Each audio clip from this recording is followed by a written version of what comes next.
birthday, princess. Hello. Thank you. Thank you, everybody. I got a tiara and a 40th fabulous sash on sent to That's because you are stunning and it's your birthday week. I just realized I it. should turn my ringer off. I do think Mm, you should wear a tiara daily. It I looks do. so good on you. I do too. Hi, Motion. Hi, Hi, babes. Motion. I think so too. I'm thinking since it says 40, I should just wear it every day for the next year. Like, really get I agree. my money's worth. And it's really good quality too. It is, Like, I I think, mean, it's sturdy. because I have mine says 55 and fabulous, Mm. and it's the same thing on Amazon, and it is really good quality. I mean, I even wore it in the pool Oh, wow. and it didn't I mean, change yeah. colors. I told Elwood he had to be careful because he put it on. And then I also got this really fancy wine glass that, well, you can't see, but it says stuff about 40. And I was like, you are not allowed to even be in the same room as this wine glass. Are you saying he's clumsy and he would break it? Is that what I hear? Yes. Yes. We I have a love you, bunch of Albert. stemless wine glasses for a reason, and he still breaks those. So I was like, you're not allowed. You're not I'm allowed. drinking out of a real one tonight too. Mm, And looks like we have Lady in Gray, motion to scream here. You've had a busy yeah, day. I have. Yes. Been watching court all day, and But now it's we're here. birthday week, so It's I my birthday should week. probably, do the thing and say, "Hello, everyone. Welcome to another episode of True Crime and Wine Time. I am Teri True Crime, in case you didn't know that, and you Hmm. just showed up and you accidentally can you imagine if someone accidentally landed on our channel? They see People you in a do. tiara and a sash. They see this crazy lady in old librarian glasses. I mean, they get what they're seeing. I This mean, yeah, actually all makes a lot of sense for us, so it does. So just stick around if you're new here because it will make sense, okay? mhm. Now, we dive into the most I can never do this, jaw-dropping true crime stories and dark stories while sipping something smooth to take the edge off. So, guys, Mhm. I'm going to tell you, pour a glass of something cold. Doesn't have to be wine, But it helps. but it's going to get hot tonight. Okay. Lock I see your what you did there. freaking doors, people. Lock your doors. Okay. I heard someone in my neighborhood,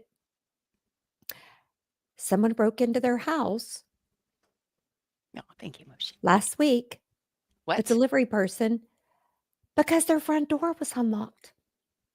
So the delivery person went inside Uh huh. their house? Uh huh. Who does that? Exactly. If your door is locked, they can't come in. But still, I don't like that. Oh, well, you I don't guys. either. I think they knew it was an old person living there. But Mm. let's uncork the truth behind a very dark, dark story tonight. Yeah, it's a two-parter tonight, guys, by the way, but we'll get to that in a second because I want to thank you all already for watching tonight. Before we begin, though, I need you all to do something for me. I need you to hit that like button. Lets everybody knows that we're live, that we're celebrating Llama's birthday, which we'll be celebrating tomorrow as well. We're just going to celebrate it all the time, every day, because why Mm-hmm. not? If you haven't yet, please hit the subscribe button to our channel and hit the notification bell so you never miss when we go live or drop an episode because we are always busy up in here. There's something going on like every day, always, pretty Yes. much. You can also become a member of our channel, which gives you all sorts of exclusive perks for as low as 99 cents. All you got to do is just click the join button and pick whichever tier works best for you. And if you're listening to this as a pod, please download, leave a rating or a review, whatever the platform you're listening to asks you to do. It helps our little pod out so, so much. And it's free. And share on social media too, because sharing is caring. So, Sharing is there. caring. Yes, Terry, why don't you give them a little sneak peek of what we're going to be talking about tonight? So, guys, tonight we are literally going into the inferno of hell. Mm, I did not Mhm. pick this case. No, Just you let did you know. not. I did. I did. And this case has fascinated me for so long. But if you don't know, we are covering the case of John Orr, who is a firefighter. He was a fire captain or a fire chief. I don't remember which right now, who was an arsonist. And it's the psychological, which we're not going to get into a lot tonight, but in part 2, I have added probably a good 2 pages about the psychology behind it. Good, because I want to really talk about that. Not tonight, but I am ready. I'm Yep. ready to talk about this man. I mean, and that's one reason why I was very interested in this case, because of that. I'm fixing a sash. I've never worn one before. Probably So just a no hint one. on the sash, if you get a little bobby pin, or not a bobby pin, a safety pin, go underneath Ow! your shirt and pin it right here on your shoulder like this, Oh. then it'll stay while you're dancing. Oh, so you don't pin it at the bottom? You pin it at the bottom too, but you do it on the Oh. top where it slides off your shoulder, like when you're Uh-huh. dancing on the Like, bar at Coyote Ugly, it falls off. you know me so well, Terry. I know. Hello, Hello, Pam. Pam. Hello. Yes, I'm Because very you're gonna have to wear it tomorrow night because there might be some dancing involved. What? Oh, okay. All right. Well, I mean, I'm wearing this to court tomorrow when we show up for Couch Court with Llama at 9:45 a.m. tomorrow. I will be sporting That my is tiara. Eastern time, people. Eastern time, yes. Yes. Earlier for you guys, and my sash. So I'll be wearing this all day because my birthday's officially Saturday, but we're celebrating. Girl, I've got to teach you how to celebrate birthday week, and then we'll start next year with birthday month. Ooh, I like Birthday should be that. more than just one day when I you're agree. fabulous. I agree. I've earned it at this point. I've decided I've earned to wear a tiara every day, and I'm I going mean, to. you are the big 4-0. Don't tell me what I can't do. That's Sorry, that was from my right. losty friends. Well, Terry, what are you drinking tonight? So tonight, I pulled out something I hadn't tried before. I've got a couple of bottles of it. It is a 2018 Apollini Cuvée Pinot Noir. They say the tasting notes are red fruit and black cherry notes, and they offer supple flavor and elegant tannin structure. Oh. Now, I'm trying to embrace fall by pulling out the reds, even though it's still hella hot in Texas. And I have to say, very seldom do the tasting notes nail it for me. Hmm. They nailed it. Oh. I Okay. taste some type of red fruit, but I definitely taste black cherry.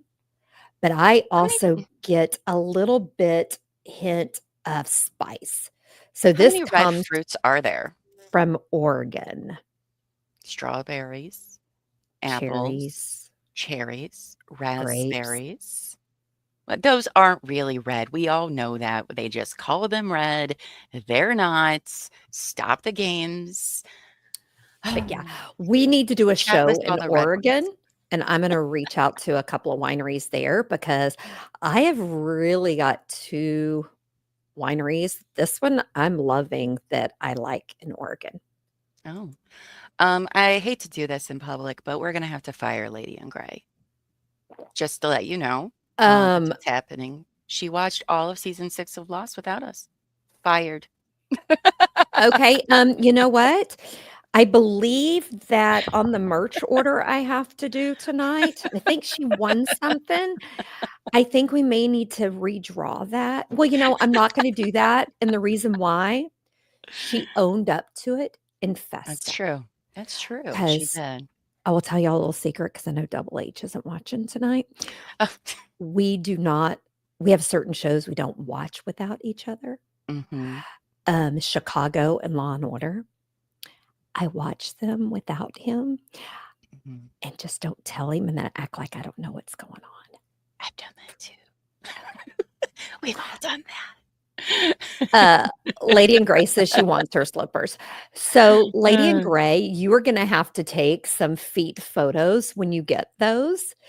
I'm gonna take some better pictures of me in my, midday missing leggings. mhm. I have decided since to travel to my company event, I need to wear pink because our company color's pink. I'm gonna wear Go my figure. midday missing leggings. Oh, I love it. And I ordered That's a me some great new black idea. Skechers to go with them. Nice. I love that. So I need to know what you're drinking because Sammy Sunshine thinks you're drinking the Um, elixir of youth. well, that is very kind of you, Sam. Well, since it's my birthday weekend, Hey, it's I'm not birthday week. drinking. Week. Birthday week, as Terry likes to call it. I'm not drinking wine. I went for the hard stuff. So I got a bottle of Astral tequila, which is a brand that Elbow Feet and I usually pick. It's pretty smooth. I don't really do shots anymore, but if you do, You it's could. pretty smooth. You You put it could. in the Not too freezer. bad. Yeah, well, my used to be shot of choice was Patron chilled with lime juice was my shot of I choice. used to like Patron, but now Lalo is what I think it's called. Oh, Lalo. It is smooth. There's no mm, like that. Like I could sit and just drink it and drink it. You don't mm. even need lime, Oh, nice. I mean, I don't do that anymore. That was but your my clothes still my fall off, or 20s. mine still fall off. And that's how I have my little llama. And then I also have Jose Cuervo Tropical margarita mix. Elbow Feet thought he grabbed the mango one, which is my personal fave. But instead, he grabbed a tropical, which is, it's all right, but whatever. I'll drink it. I don't care. Okay. When you said that, I thought you were telling me that you mix tequilas. So now that it's the margarita mix, I feel much better. Oh, well, I mean, it's Jose Cuervo, so there is tequila in it as And well. then you And then I added more add, yeah, tequila. of Oh, this is course. gonna be fun night. Of course. How else does one drink a margarita? You always add more tequila. So, duh. Um, I'll tell y'all a That's little llama's tip secret. for you. I use vodka in my margaritas because then my What? clothes stay on. Well, that's too bad for HH. I Mm, mean, if it's just me and Double H, I do, but, like, if I go out with the girls, mm-mm, mm. yep. Oh, well, I'm not making any promises for our listeners tonight. That's not happening. I got Okay, keep your clothes news on is for all I'm you. asking. I mean, I got a sash too. So, I know. anyway, you know what? With that, let's get into the story of John Orr before we go in places we don't need to go tonight, shall we? Oh boy, You are right, Sammy. It is the pregame party before the party party. that's right. Okay. All right, let's His get nose is into so this. red. It's a black and white picture. But look, you can just tell it's red. I guess so. Yeah, that's true. That's true. Maybe it's sunburnt. I don't I know. know.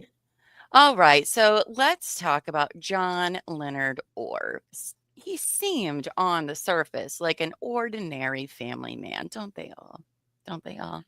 He was born in 1949 and grew up in Los Angeles, later serving in the United States Air Force.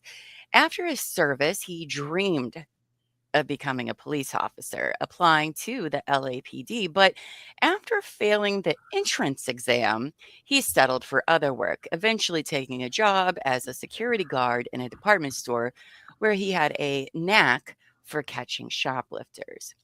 Now, I'm just going to start off right away. How hard could an entrance exam be in the 70s? I mean, even now, they're not that difficult, and we have a much higher standard. How were they so difficult in the 70s?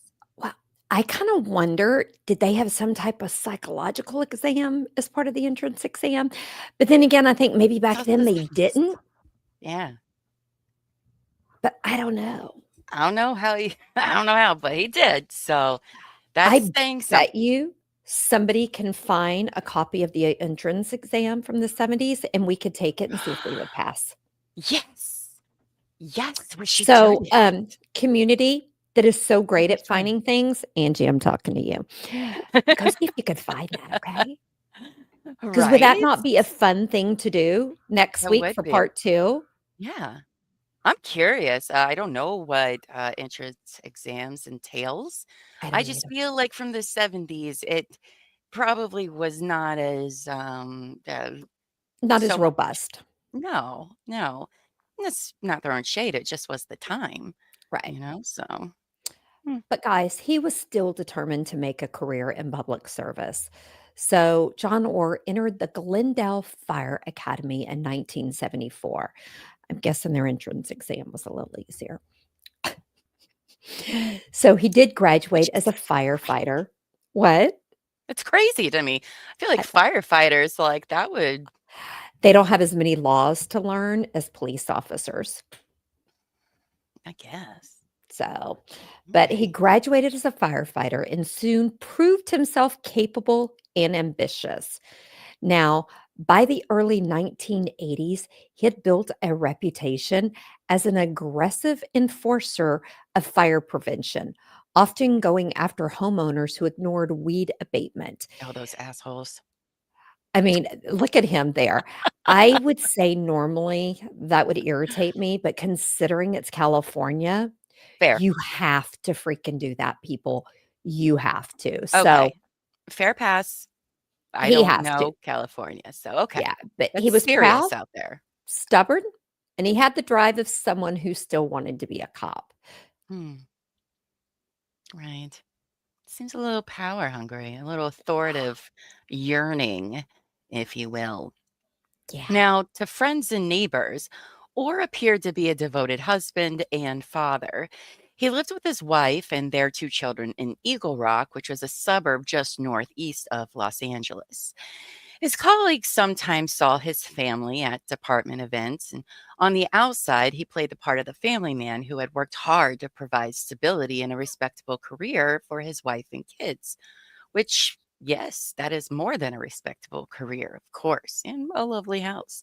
As I say, in a lovely house. Yeah, I love that little privacy I patio know. with the lattice they got going on I do there, but too. that's I'm like, cute. I think it's adorbs. I do too. Look at that old ass car in the driveway. What are pepper pots? Pepper Potts. Angie is oh, Pepper Potts. Pepper that's Marvel. Okay. That's Tony Stark's wife and girlfriend, Pepper Potts. Okay. I thought we were talking We're Peppa gonna be Pig. doing we're going to be doing a Marvel marathon soon. I'm Yes. making it happen in the Discord on the courtyard. We're going to start Marvel. We're gonna do it all. Okay. I freaking love it. And I got a bone to pick with bells, so I'm making it happen. Uh-oh. Well, then just go on because we don't want to Uh, pick any bones with bells tonight. that's true. But behind the domestic picture was a man restless for recognition. Firefighting was not enough for some reason. I mean, why? Nobody hates firefighters, you know? But anyway, or craved the investigative side. He immersed himself in the psychology of arsonists. Interesting. Writing articles and studying cases with a passion most colleagues didn't share. He spoke at training seminars, trained new investigators, and enjoyed the spotlight when people praised his ability to detect incendiary devices. In 1981, when Glendale formed its first arson investigation unit, Orr, of course, was the standout candidate. Hmm, Well, interesting. one Interesting. thing I did not include in our notes is that no other firefighters wanted the role. Hmm. They wanted to fight fires. So he truly was the perfect candidate because, got to think, he wanted to be a cop, couldn't make it. So this was his Mhm. way to be a fire cop. But yeah, no other cops because you didn't have your normal shift, 2 days on, 3 days off, Yeah. those kind of things. It was a different schedule. Okay. All right. I mean, investigation's not for everybody either, It's not, but it is for So, Severai. Sorry. okay. That's a Okay. Chicago fire thing. Y'all have your Marvel and Lost stuff. I can throw in my Severai every now and then. That's fine. I'll allow it. Thank you. Now, it was a dream position. He finally had the detective's badge he had always wanted. And oh my God, that was crazy. And wow. And for years, it seemed he was thriving. Okay. Glendale's arson's clearance rate rose and or earned respect as a top fire investigator in California. Wow. So he was described as diligent, always willing to show up at fire scenes, even when he was off duty. dude. Dude. The other thing about red wine, it hits me so much faster. That it does. That it does. And Fact. I haven't even drank a glass, and I all of a sudden am feeling it. Wow. Oh, I'm so nervous about tipping this glass over and But he was viewed as someone who took his job seriously. But those closest to him later admitted that something darker simmered under the surface. His Mm. marriage was strained, eventually ending in divorce. Now, his drive for attention, his obsession with fires, and his long hours all created distance at home. I get that. I, Yeah. I mean, any wife of a firefighter, police officer, military, you First guys, responder. yeah, y'all are amazing because I couldn't do it. I'm too needy. Now, his colleagues also noticed an intensity in him that sometimes felt more like ego than dedication. Hmm. Agree. He wanted to be seen not just as a firefighter, but as an expert, a leader, and in his own mind, perhaps a hero. Mm. What could have been? What could have been? That's exactly probably what he would have been remembered as I mean, had he look continued at that just. photo. I mean, This guy's still he alive, right? he is, but I he think so. looks respectable. But power and ego do crazy things. So Now, Lady in Gray said something, let's see. Oh, I can't click on it. There it goes. I think he didn't have the power that cops have or the true authority. Well, not necessarily the case. So they do have excuse me. fire investigators have a lot of the same authorities as law enforcement officers in California. He could arrest an arsonist or a person, They can arrest people here. The but the head not like a regular yeah, like firefighter, but he yeah. could. So Hmm. So, in reality, the man who swore to protect his community was secretly betraying it because he is a Mhm. man. But while his family believed he was working to keep people safe or was setting hundreds of fires himself. Guys, you heard me. Mhm. Let me get closer. Hundreds of fires himself that Yeah. destroyed property, devastated neighborhoods, and ultimately took innocent lives. Guys, I'm going to warn you, buckle up because it's about to get insane. So I suggest a big glass of wine or something Mm. cool to drink Margarita. Mhm. because it's going to be hot and it's just crazy. And I am going to try to keep my rants in check. I was gonna say, remember too, we have a part 2. I know. Remember that. That's how insane this story is, that it really does take 2 parts to tell this whole story, Yes, so. Captain, he liked shiny shoes. He was in the Air Force. Oh, that Thomas Sweat arsonist case that we covered a couple months ago. Unforgettable. If you haven't heard that story of that arsonist, please go find our Thomas Sweat case. When did we do that? I want to say late May, June. June, I think it was. Whew, it was a doozy. It was a doozy. Well, you guys, so October 10th was a hella busy day for the firefighters. Okay, so on October 10th, 1984, that's right, your little llama wasn't quite into this world yet. It'd be a whole nother year. Or had been called to a small fire at Albertsons Market in Pasadena.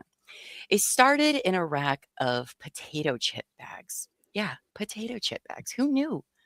The oil and packaging making perfect fuel, which I did not know that, or determined it was intentionally set. Now, Orr left the Albertsons fire and on his way home while driving through Raymond Hill in South Pasadena, Orr saw the chaos on fire or on Fair Oaks Avenue, where the Ole's home center was burning hot and heavy. or being a firefighter, stopped, and although he didn't have his gear in his personal vehicle to assist with the fire, he started taking pictures because he often used live fire pictures and videos in his training seminars, which makes sense to me. This is a picture of the Ole's fire, by the way. Yeah. South Pasadena Fire Chief Gene Murray saw Orr at the fire and asked him if he could go check out the report of another fire at Vaughn's Market. So this is 3, right? Are we up to 3 already on We're one up to 3 day? already. Albertsons, Ole's, and now Vaughn's, all in one night. And I call it Ollie's. Well, it's Ole's. I know it's Apparently. Ollie, but I spell it's just me. We have But Ollie's with I do 2 because I L's. call it Ollie's. While the Ollie's Mm. fire was steadily growing, or reported to the Vaughn's Market fire, just 3 blocks away from Ollie's. Now, or investigated and said it too began in a rack of potato chip bags, like the Albertsons fire he had reported to earlier that evening. Now, he once again declared it arson after his investigation. Oh, wow, look at that. Yeah, I Those chip mean, bags. chip bags, they have changed what the bags are made in now, so they're not as flammable. Oh, But back in the day when I was in Girl Scouts in the 70s, one quick way to start the campfire was with a bag of potato chips and a match. fascinating. Wow. The So, more you know. Oh, we really need to work on making one of those. Somebody put that on one of our to-do lists for this weekend, by the way. I think it should be me and Terry riding a rainbow to a star that says, "The more you know." the more you With know. us. That's Just right. putting The that more out you there for know. our creative team. Okay. Not that you don't have enough stuff to do.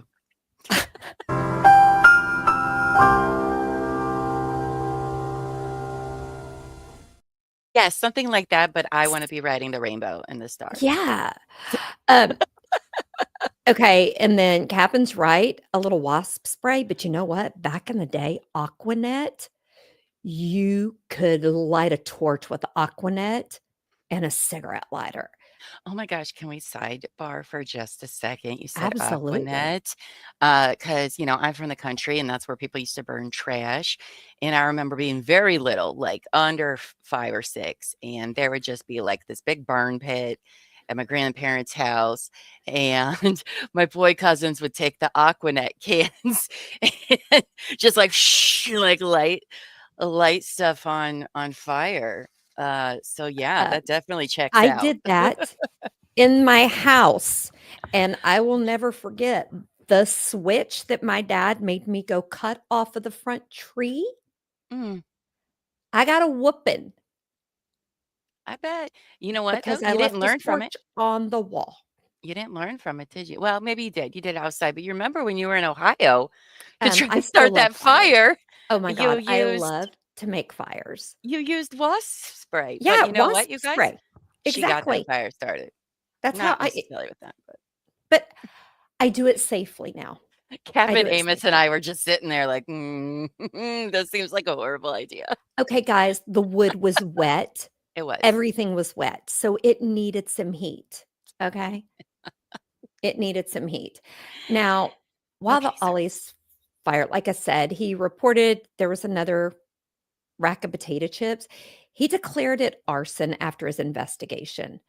Thankfully, like the Albertsons fire, the Vaughn's Market fire was easily contained and incurred no loss of life. thank goodness. Unfortunately, the same could not be said for the devastating Ollie's Home Center fire. Yeah. The Ole's Home Center in South Pasadena was quiet on October 10th, 1984. The 18,000 square foot hardware store sat at a very busy intersection, but many people were home that night watching the World Series between the Detroit Tigers and the San Diego Padres. Big deal during the time, guys. Remember, we're in the 80s. People stayed at home and watched all the sports. So it was a very big deal. At around 7:30 p.m., Billy and Ada Deal arrived with their 2-year-old grandson, Matthew.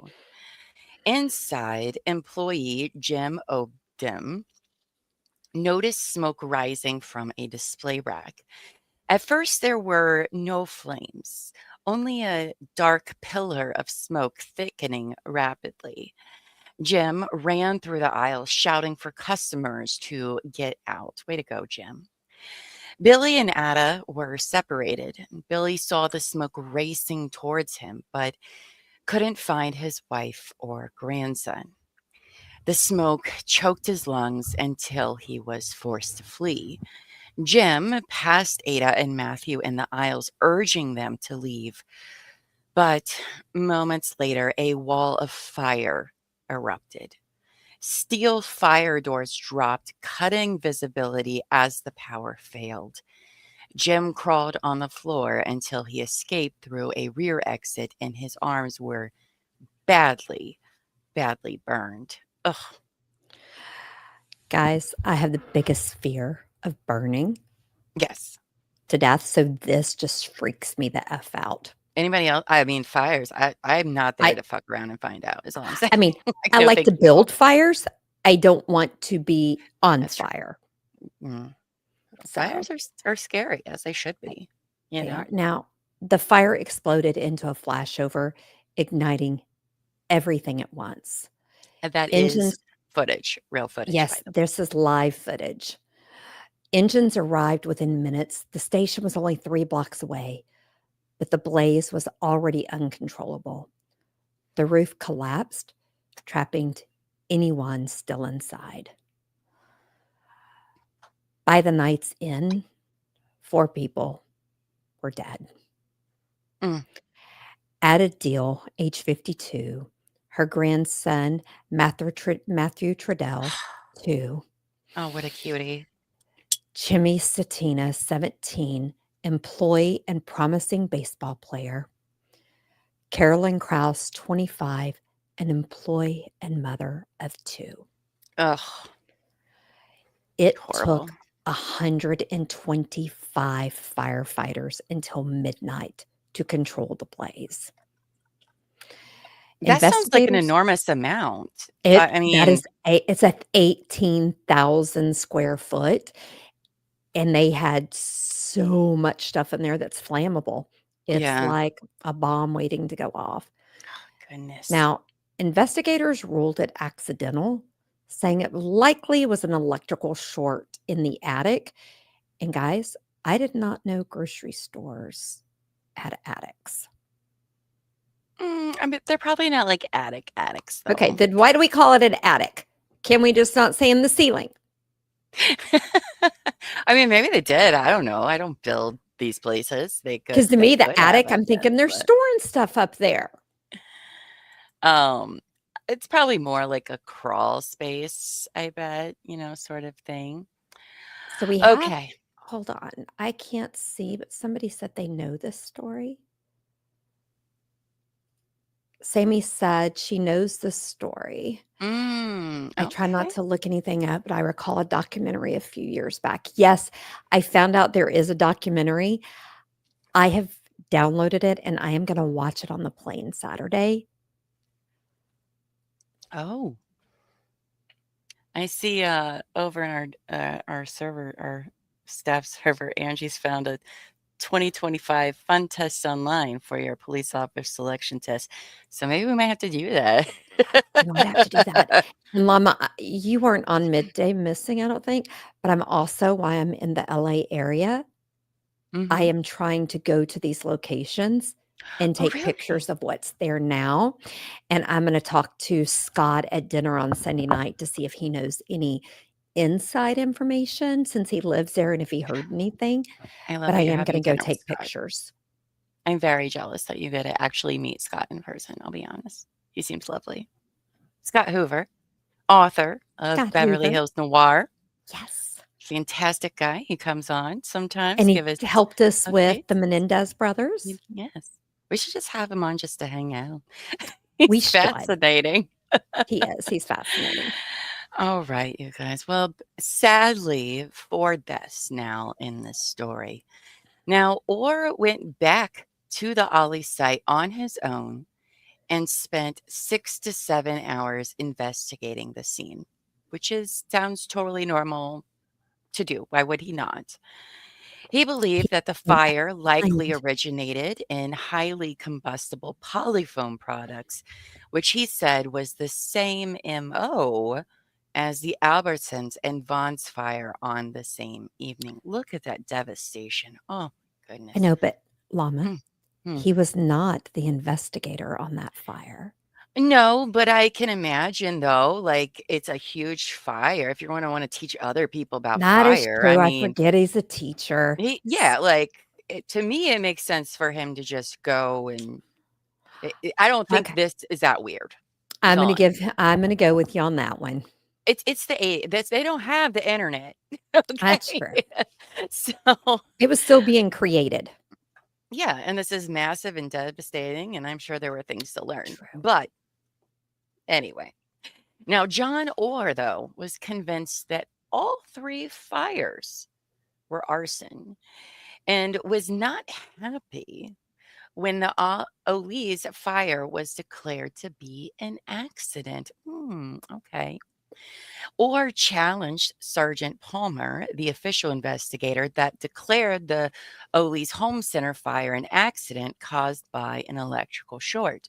Who we know is wrong, but he began pushing his theory that there was a serial arsonist in greater LA and was not quiet about it, or even discussed his theory with another investigator from the LA Fire Department named Dennis Foote, who trusted Orr and believed him and made him more aware. I mean, Okay. I would have believed him. He's a very well-respected investigator who I would have been like, "Dude, I believe you." So, I mean, Dennis, I get it. Now, several days after the devastating Ollie's fire, another small fire broke out about 17 miles away in a North Hollywood hardware store in the polyphone section, just like the fires on October 10th. Investigator Dennis Foote started agreeing with Orr that there could be a serial arsonist in the greater LA area. This pleased John Orr immensely. bet it did. Can I tell you, when researching this, the first thing I thought of when I was writing that comment, "This pleased him immensely," that it's like a kid on Christmas morning.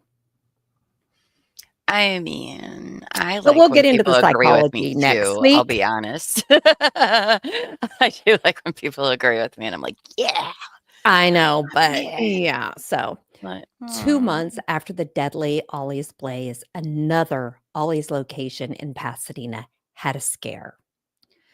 Staff discovered a partially burned incendiary device. Okay, I love that I had written a fire device because I knew I would have trouble saying incendiary advice, and Captain changed it back. Thank you, Captain. You just wanted to make me have trouble pronouncing it, you but did a thank pretty you. good job. So, a cigarette and 3 matches bound with a rubber band in a pile of polyfoam. Now, it had failed to ignite and had just smoked. Now, this type of device is used to give the arsonist time to flee the scene before the fire erupts. Mm, It takes roughly 15 minutes for the cigarette to burn down and light the matches. Now, we're going to see a video of a device burning because I wanted to try this because I like to do science experiments. And then Llama just let me know cigarettes no longer burn like they used to. that's true. They stopped doing that because of fires. But So, look, but here's an example of how it would go. yeah. I mean, you could probably still, but you're not getting like 15 minutes. Okay, that's not happening. But yeah, I mean, Oh, that wow. to me is Wow. just, yeah. So, because the October's Ollie's fire was officially ruled accidental, the December fire was not linked to it despite proximity. Now, something just hit my brain, Mhm. and please tell me my brain is just warped. Well, Do you think they sure. wanted to call it accidental so that Ollie's would be responsible for taking care of the families? Ooh, that's interesting. Also, That probably just not hit to my scare the head public. because if it's arson, the company's not responsible Yeah, to pay. that's See where my interesting. brain goes? Hey, I don't think that's warped. That's no, that's a very interesting question. I don't know because, the thing with arsonists is they are you don't just ever just light one fire and Right, be done. You light numerous for a very long right. time. And I mean, there just seems to be a lot of these. I don't understand why this is not obvious to everybody. Oh, But just we're wait. also in Oh, just hindsight, wait. yeah. It's gonna So, get more. but that's a good, I wonder. I But that wonder. I just wonder that. So, I mean, hmm. that is a Now, question for me to ask Scott. and that is, yeah. I'm interested in I'm thinking about it now. I might go down that rabbit hole myself. Now, in January 1987, arson investigators from all over California met up for a conference in Fresno. Now, 242 conference goers attended, with attendees including firefighters, arson investigators, insurance investigators, lawyers, and some police officers.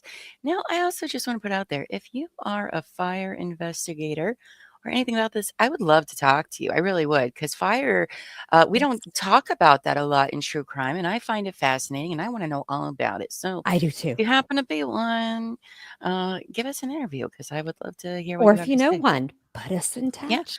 yeah. I wanna they just don't get as much, coverage as police officers do, but they do important work too. Anyway, you would think that, while they're having this whole convention, you would think that the area would be safe from fires. Because who wants to start a fire near hundreds of firefighters and investigators, right? Like, why would you do that? Well, if that was true, we most likely would not be discussing this case tonight, would we? No. Is that their logo? Because that's pretty badass, I'm gonna be It honest is. with you. Okay. Like, with the It is. fire ring around it and the With the smoke? fire ring. It's a lot. Alright. Yeah. Good job to those people designing that. That's good. Now, during the first night of the conference, a fire started at Payless Drugs in Fresno, California, with the fire starting in a bin of sleeping bags. The Mm. store was outfitted with overhead sprinklers, which promptly were activated by the fire, and the blaze was quickly extinguished. Thank God. Now, the very next day, directly across the street from Payless Drugs, Mm. another incident occurred when a customer noticed smoke rising up in the corner of the Hancock fabric store and alerted the store employee. Now, they evacuated the store and all stood outside watching as the store erupted into a full burning Oh my fire that destroyed the goodness. building. This is live video from that Mhm. fire. Yes, all the video I think most of the videos we have tonight that were Yes. if you're listening on the podcast, please come to our YouTube channel, True Crime and Wine Time. Yes, We and do see. visuals for all shows, but this is massive. I mean, Inferno. Oh my it was goodness. discovered by the firefighters that the fire started in a storage bin filled with styrofoam pellets that are used to stuff bean bags. Mm. Ugh. I mean, guys, I've been on the front line of a fire in my emergency response thing, and I can tell you the heat is insanity. Oh, I bet. And I can yeah, imagine. I could it never have that yeah. job. Now, also while investigating, The remains of a delay device made from a partially burned cigarette with 3 matches attached with a rubber band were found. The Hmm. same MO as the others. But nothing to see here. Nothing to see here. It's all They're not the same. What are one. you talking about? They're in different counties. They're in different parts of California. Oh my goodness. Now, just down the street at a house of fabrics, an employee noticed burn marks on the wall behind a bin filled with foam pillows. And guess what else he found? Anybody? Guesses? Yep, it was another delay device made of a cigarette, matches, and a rubber band. It was just pure luck that the device burned out and didn't ignite and start a fire, like literally across the street and then down the street No for the other one. coincidences, guys, because I don't believe in coinkydinks, and these You're are four, coinkydinks. literally on the same street. Oh my gosh, it doesn't take a freaking rocket scientist, but now on the final morning of the conference, because remember, this is all going on when all those firefighters and investigators are all in this exact area. But on the final morning of the conference, a fourth fire broke out. This time, about an hour away from Fresno, into Larry. And I wish you guys saw the pronunciation that I think Captain put for I me. know. It I'm is like, literally 2 dash Larry. The okay, name I don't is know if perfect. Kelly P is on here tonight, but I know when I lived in California, Mm. it was called Tulare Well, we're going with 2 Larry because I like the sound of because that I better. like the So way Tulare, I like 2 the way it Larry. looks. It's fine. I'm from Ohio, so I can pronounce it wrong. It's fine. I get it pass. Now, around 10:45 in the morning, a fire erupted in a display of sleeping bags at Outdoor Adventure Retail Store. Another one. Hmm. 30 to 45 minutes later, also in Tulare, an employee at the Family Bargain Center noticed smoke coming from a display of foam pillows and alerted his manager, who was able to put the fire out with the store's fire extinguisher. Now, at the bottom of the display, guess what? They found a burned cigarette tied to 2 matches and, excuse me, a yellow piece of legal pad paper. That's right. There was an extra edition that they found in this one. And, at this point, I don't know about you guys, but I'm going to say that these seem pretty connected. It also seems like he's targeting like poor stores.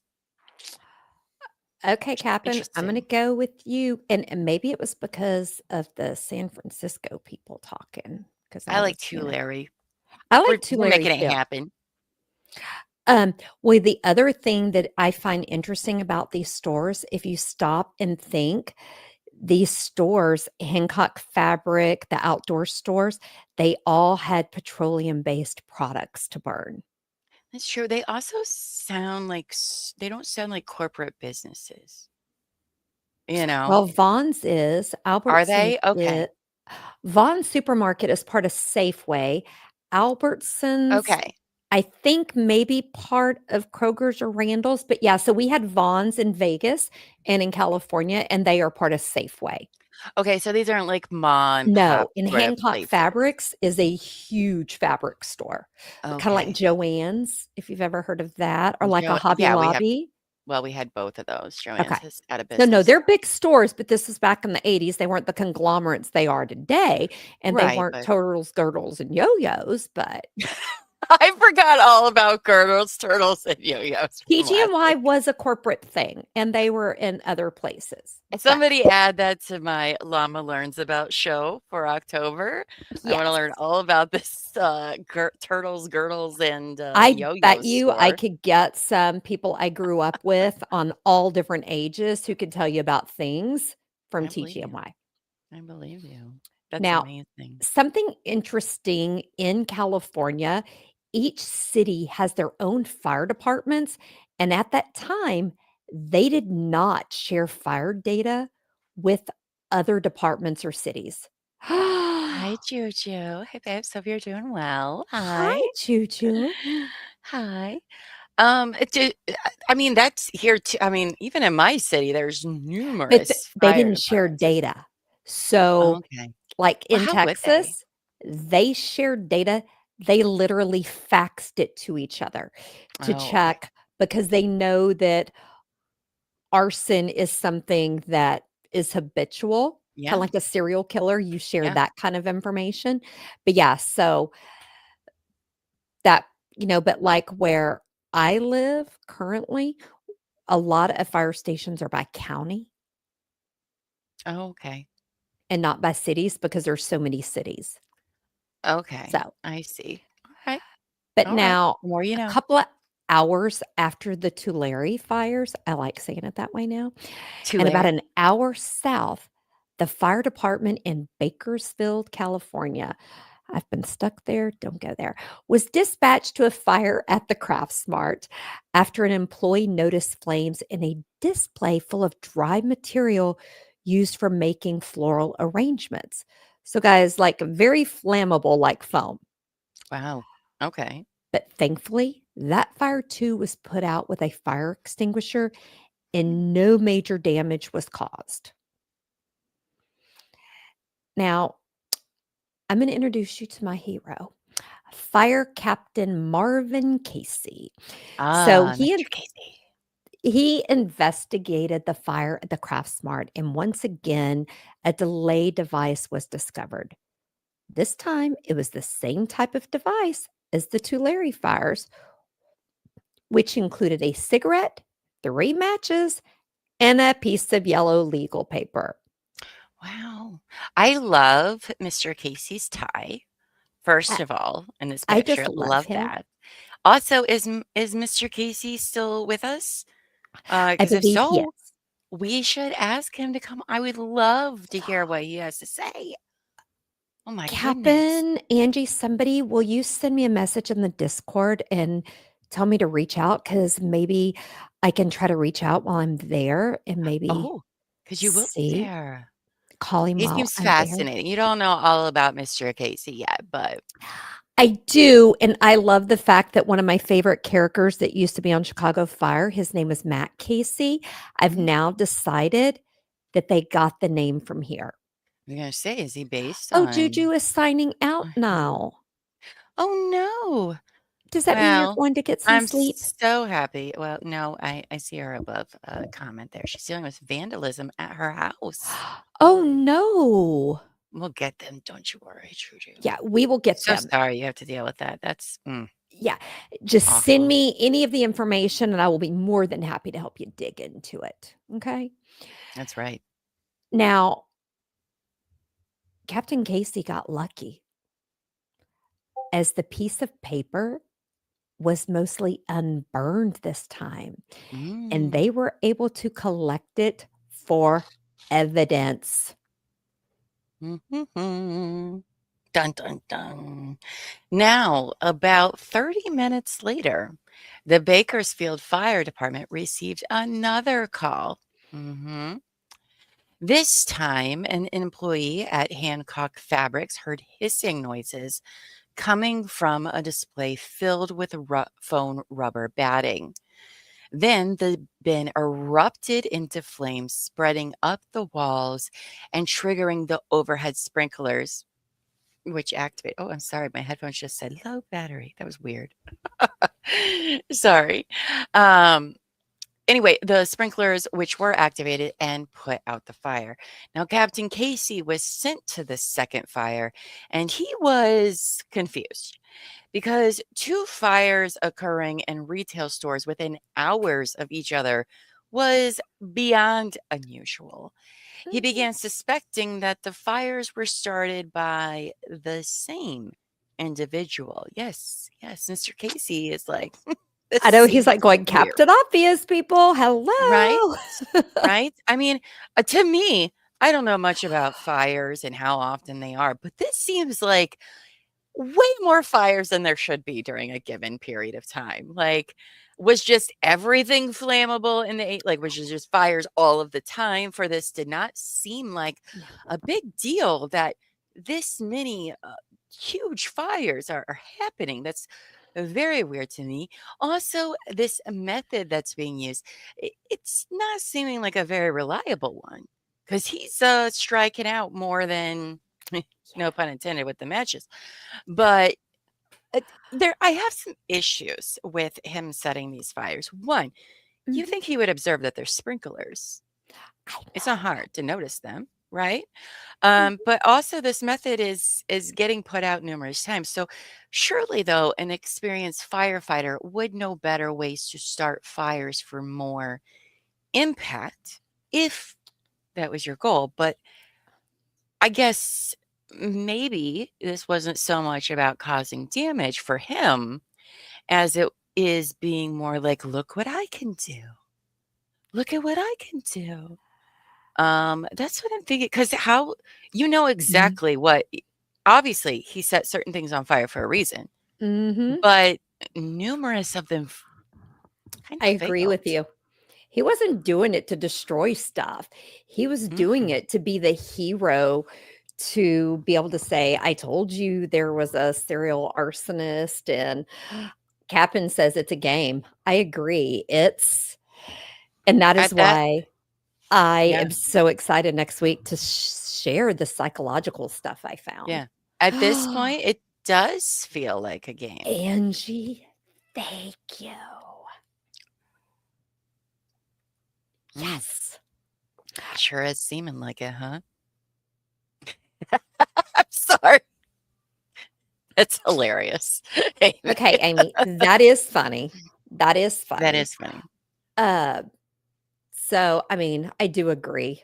I mean, you would think he could do a better job, but Captain Casey spoke to an investigator in Fresno and learned about the fires from that week. He was convinced that it was a serial arsonist based on the fires all being similar, retail stores, and the delay devices found. In the Hmm. world of serial killers, that is abso-freaking-lutely an MO. Yeah, I absolutely. mean, come on. I don't know, maybe in the fire world they don't call it that, but that is an MO, guys. That is Hmm. an MO. How many different people, the internet wasn't around, so it's not like you could just go to YouTube and figure out how to make an incendiary device. Exactly. Very good point, Terry. And I Very good don't point. think the Encyclopedia Britannicas had that. Some people may not know what an encyclopedia is. It's the internet, but in books. It's in books, and let me tell you, we still have a set, and Oh, they're do you have a whole fabulous. set? Oh, I We wish I do. did. I wish I did. I remember Yeah, the reading them Devil as a kid. Dragon had them at her house, Mm, so we kept them. I love me a good encyclopedia. So now, since the fires took place in multiple cities, there were jurisdiction issues, and I'm going to just say probably ego issues. And the Sure. case was handed over to the Bureau of Alcohol, Tobacco, and Firearms, also known as the ATF. ATF. Now, the only evidence that gave them any hope was the piece of unburned yellow legal paper. And Hmm. guess what, guys? Guess what? They got lucky and a fingerprint was found on the paper. Ooh. Now, That's the best you it, can do during this time, really. yeah, and it They was didn't have that brand new technology, yeah, DNA. and it was one run through the small codas that they had then, but no matches were found. So basically, they had a fingerprint, but no name or evidence at this time. Kind of like today when you hear we've got DNA, but we don't know the person's name. So Right. kind of the same thing. Kind of pretty, yeah. For Okay, that time, it was a huge break, I'm sure. Amos, Amiss, you you are on fire tonight. No pun I had to intended call or you both. intended. However, Amos, you just, Amiss. I mean, oh boy. Oh boy. Well, you guys, the investigators then decided to focus on the locations of each fire and see what, if anything, was the common denominator. The identical devices and Highway 99 route suggested a single offender. Now, Captain Casey believed the arsonist had targeted the area due to the fact there was the arson conference going on, and that maybe the arsonist had attended the conference in some capacity and lit the fires while traveling home. However, the ATF dismissed this theory, and which makes me wonder, what is ATF's theory in all of this then? Like when they were like, that doesn't sound likely. This sounds more likely. Or like, what? Maybe they were What? more focused on alcohol sales. I don't know. Nah, because this, as you said, these were corporate businesses, and we all know No, I that meant they were too matters. busy dealing with alcohol and not worrying about fires. Oh, well, Alcohol, tobacco, fire. Never mind, my joke I did know, I not get it. I'm sorry. land well. But that's okay. Terry's crush, Captain Casey, was not deterred. Nope. Now, I do not know why the headline says naughty or nice, but I am here for it because when I It's a first list. read what Captain called the list, I thought she was talking about Captain Casey. And I Oh, was like, are you telling me I have to be a naughty or nice with him? Anyway, it's a list of names. I See? know that, And if but this is his handwriting, I did not go look at the good picture. stuff. I just saw the title. He's got Oh, good yes. penmanship. He does. If that's his handwriting, yes. That is good penmanship. Now, he contacted the conference managers and obtained a list of all the attendees. He then looked at the list to determine who would have driven home on the Highway 99 and passed through to Larry in Bakersfield. Mm. He narrowed the list down from 242 to 55. Which is That's pretty a good. lot of work. For the year? Yeah, I again, don't, there was not the internet, people. no internet, databases really, a whole lot of none Work. of that. Yeah. And he turned it over to the ATF. But guess what, guys? They were not interested. They were not. Now, I mean, who wants to think that maybe your arsonist is a firefighter? I mean, I get Mm, that, but maybe it was someone besides a firefighter who went to the convention? Maybe? that's true. Could have been, there were other people there that were not firefighters, What if technically. it was a cop who failed out from being a Firefighter firefighter and was had to going to give become a a call. cop? Yeah. Now, Hmm. Shut up, Amos. Shut up. Amos, just change the picture and stop being hilarious, but I'm here for it. Sorry. So, like I said, who wants to think that maybe your arsonist is a firefighter? Girl, Orchestrated. Sorry. We're with serious. no match to the fingerprint, did you see that? Or solid Mhm. evidence found on the delay device, the case soon became cold. Yeah.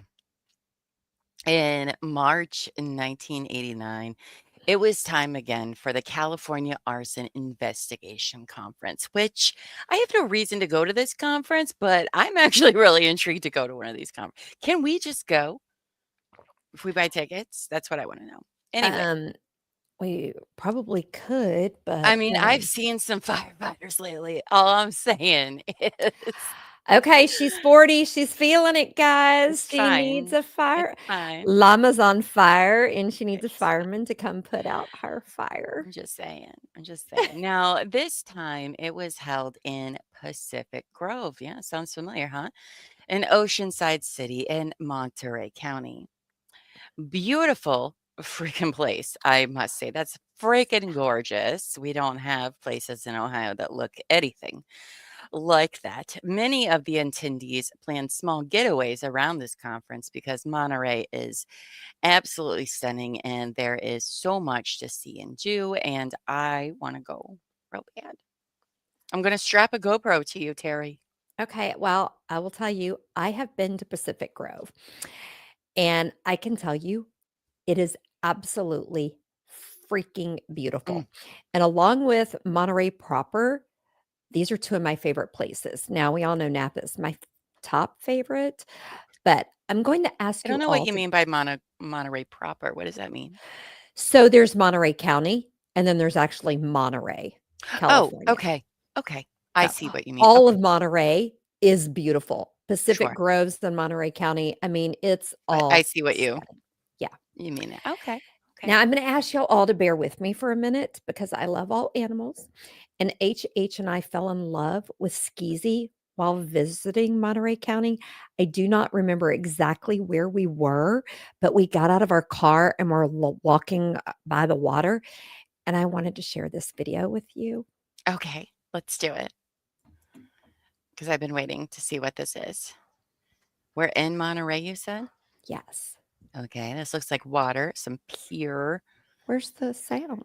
action. It might not have sound Oh, yet. there it is.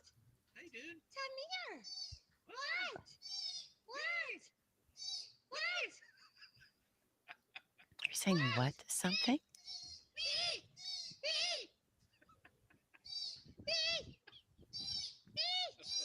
Wait, is that an otter? Is that an animal there in the middle? It is Oh, easy.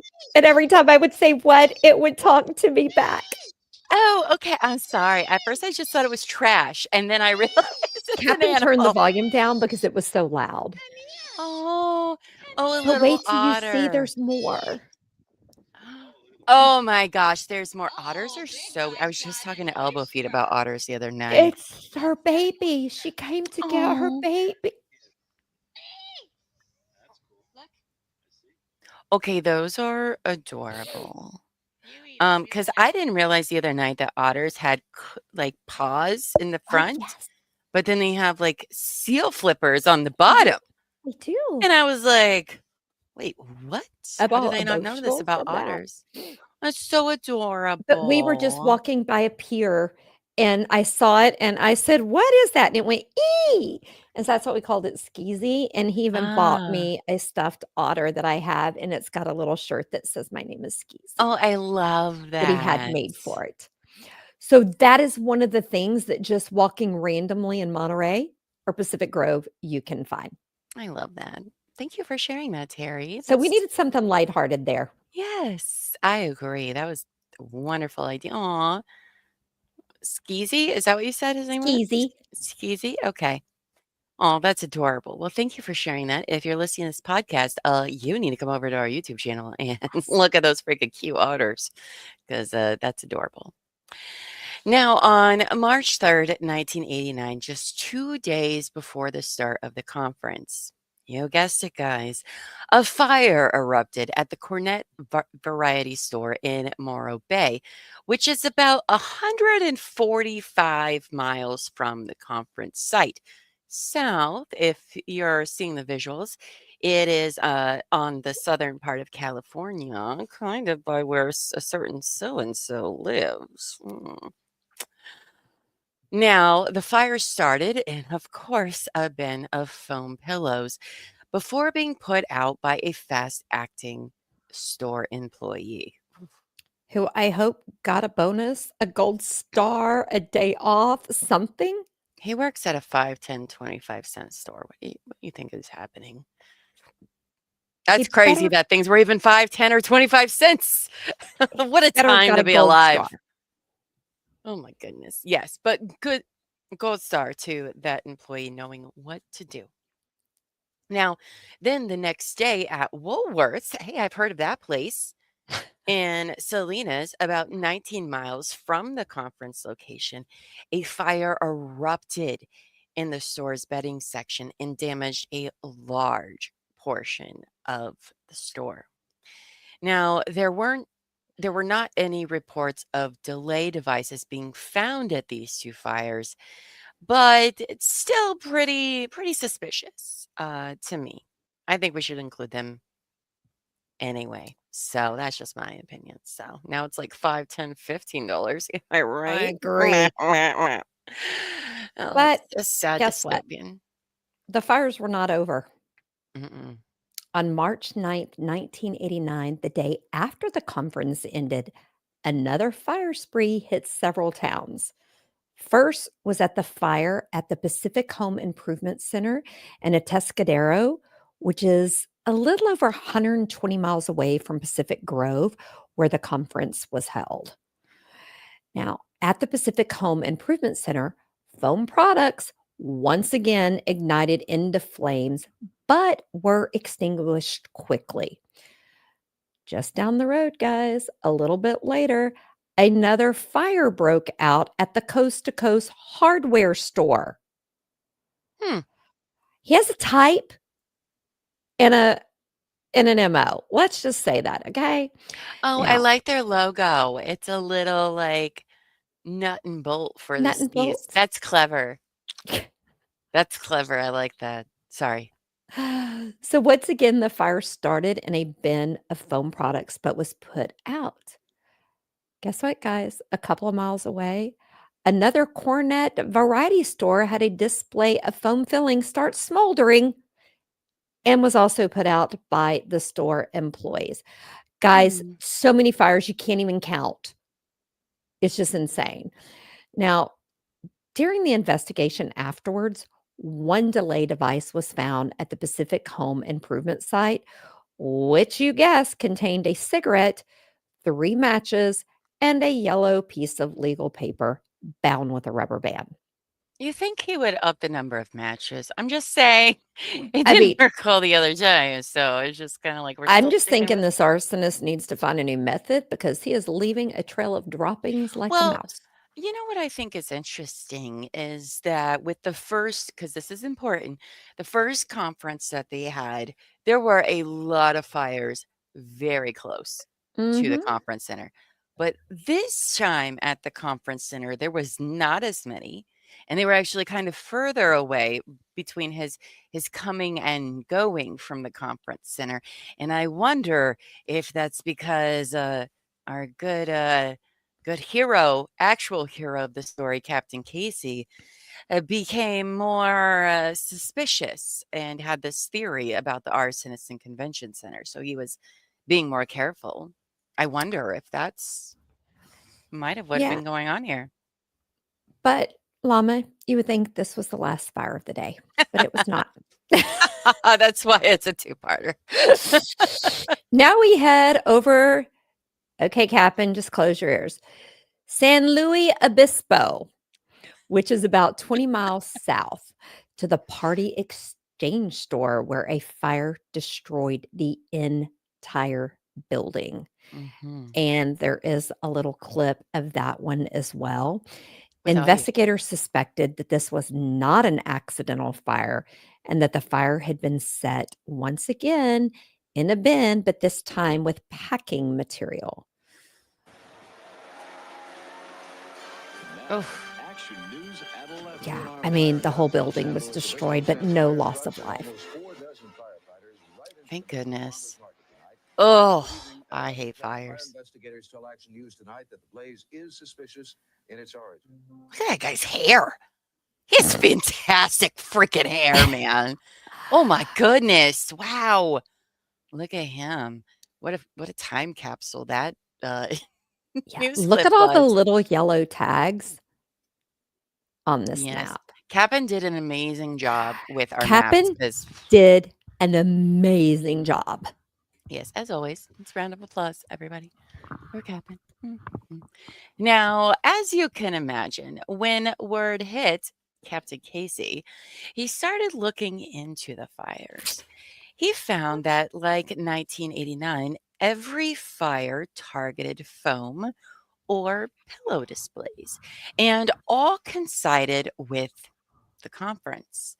Now, Captain Casey once again pushed the theory that the arsonist was among the attendees. He then reached out again to get the conference attendee list, that we're showing right over there, and began comparing this conference guest list with the previous one, narrowing the list down to 10 suspects. That's right, just 10. It's And 55 before. once Count it again, out. Captain Casey, the real hero of the story, turned that over to ATF, who was not any more thrilled than last time. Again, what in the F was their theory then, Mr. ATF people? Because I am not an expert, but this seems pretty freaking obvious to me. So, anyway, however, While they may not have been thrilled, though, this time the ATF did agree to quietly check the fingerprints of the 10 suspects. That's right. And I think Captain Casey won them over a little bit with his charm. And this included John Orr. Now, against the public safety employee database, and oh, I'm sorry, I read that wrong. My apologies. They ran that against the public safety employee database, which was something they had at the time. Yet, though, no matches were returned. So the ATF sent Captain Casey on his way and dismissed his theory, which had to have been devastating Well, for Mr. Casey. I know, but I'm like you. When you wonder, what is their theory? They're not sharing it. No. I mean, Captain Casey is giving you information and a theory. I just don't get why you wouldn't listen. I mean, they did agree to check the fingerprints, so They are the feds, is all I'm saying. So yeah, they that's might true. think they know better. Yeah, I don't know. now It's the 70s or 80s. It's a wild time. There are it's that crazy things going on for the ATF, by the way, during this time. If you know anyone. Sammy, So. I love that you like to see the naughty list dwindle down. Oh, girl, do not start the Christmas stuff. I saw a post either today or Sam is the yesterday, spirit of Christmas. You don't and I understand. saw that we have 100 days left in this year. I know for a fact Sam right now is jumping up and down and being like, Teri, but it's my favorite time. I'm so I excited. know it's your I'm ready favorite to go. time of the I year, got but my heavy get breathing. can we just get past Halloween and then you No. can deck the halls, peppermint patty, everything you want. Just let's get through Halloween. You know, That's all I speaking of ask. Halloween, my little llama told me yesterday that in orchestra class, they're learning the This Is Halloween song from The Nightmare Before Christmas. And I was like, oh, that's cool. I hope you're going to play that at your Christmas concert. But he didn't know. But I love that. my little llama knows how to play that. So I'm going to make him play it for me all weekend for my birthday. I love that. Could you record it and not tell him and then share it with us on I the mean, he'd Discord? play it for you. I think it was last year on my birthday. Yeah, it was. Last year on my birthday, we were hanging out with my friends on Discord, and he came out. He had learned how to play Happy Birthday on his violin for me. Okay, could we set up a thing on members only or a live or something where he plays for us? Maybe, maybe. Okay. I'll ask him about it tomorrow. He'll be here this weekend. So Well, I'll ask Monkey him what he Butt still thinks about keeps getting mad at me because she's like, "Could you stop trying to set me up with baby llama? That's just not funny." it. Yeah, probably not. Yeah. But I will see if he wants to do that. I Okay. don't know. So Now, on June 27th, 1990, temperatures soared over 100 degrees Fahrenheit and winds gusted at 35 miles an hour. Guys, this is the kind of day every firefighter dreads because everything is ripe for a fire. I mean, here in the Austin area, we're on burn bans mm. because we've got the hot winds, no water, and the temperatures. So, We've only recently in the last few years have had burn warnings in yeah, Ohio. It was not a normal thing until a few years ago. we are kindling right now, so it's not good. Mm. Like my Amazon boxes are stacking up because I can't burn them. But that's okay. Now, around 3:30, a brush fire ignited in Glendale's College Hills neighborhood, and the Glendale Fire Department was called out. Now, guys, John Orr had recently been promoted to fire captain at the Glendale Fire Department. Yes, you heard me right. He got a promotion. Now, fueled by scorching weather and dense, overgrown bushes, the blaze tore through the hillsides with a speed that stunned even the most seasoned firefighters. Flames raced upward in walls of fire, then leapt across the Glendale freeway in a matter of minutes. Now, this site quickly became a scene of chaos with fire engines from Oh, every jurisdiction in the San Gabriel Valley arriving, clogging streets as columns of black smoke blotted out the sun and Oh, drifted down like snow. Look at this, guys. This is horrific. yeah. Is that the same area as the fires from recently in California, or is this different? I'm not very This good is with. a different area. So LA proper caught on fire. Okay. Yeah. I'm not the best with California geography. Yeah. I Lay me mean, on there's gray. fires burning right now in California as well. Really? Oh, There is. They're controlled right now, but, that's what I say. It is very important there because they get the Santa Ana winds and the mhm. heat and not having the moisture. They have got to keep all dry. I The mean, weed abatements. you All see right. All right. dried leaves, dried bushes, you gotta cut those suckers. You cannot have leaves Oh, in your yard. wow. That's crazy. Okay, now Lady in Gray is piping in. Guys, I love you. I just love you. I just love all of you We in have chat. to I know, some people are very turned off when people laugh while telling these stories. We're not laughing Oh, at the stories, we're doing Sammy, what we can to, make light of what is truly something horrific, your right? house burned down when you were 19. Your Yeah, family house. no. I'm sorry. Fire is terrifying It's and awful. horrifying. But I will say this, in, mental health support groups I used to run, we embrace humor as healthy because Y actually it is. It is. It's It is actually healthy, that's why but, police officers, firefighters, people that first responders, they say some jokes that you're like, "I can't believe you just said that." They've got to find humor where you can. yeah. Shut up. Sorry. I'm a sucker for puns too. You Everybody, said all of our friends know that. horrific. No, that's absolutely I mean, luckily, devastating. Orr didn't set any ores on fire. Now, at this point, I'm sorry, where are we again? San Gabriel Valley. Okay.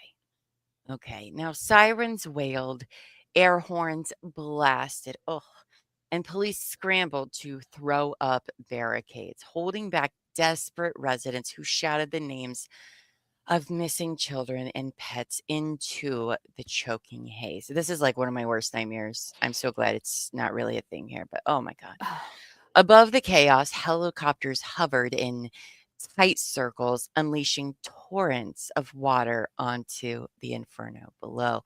And this is something we now get to see lots of times on news.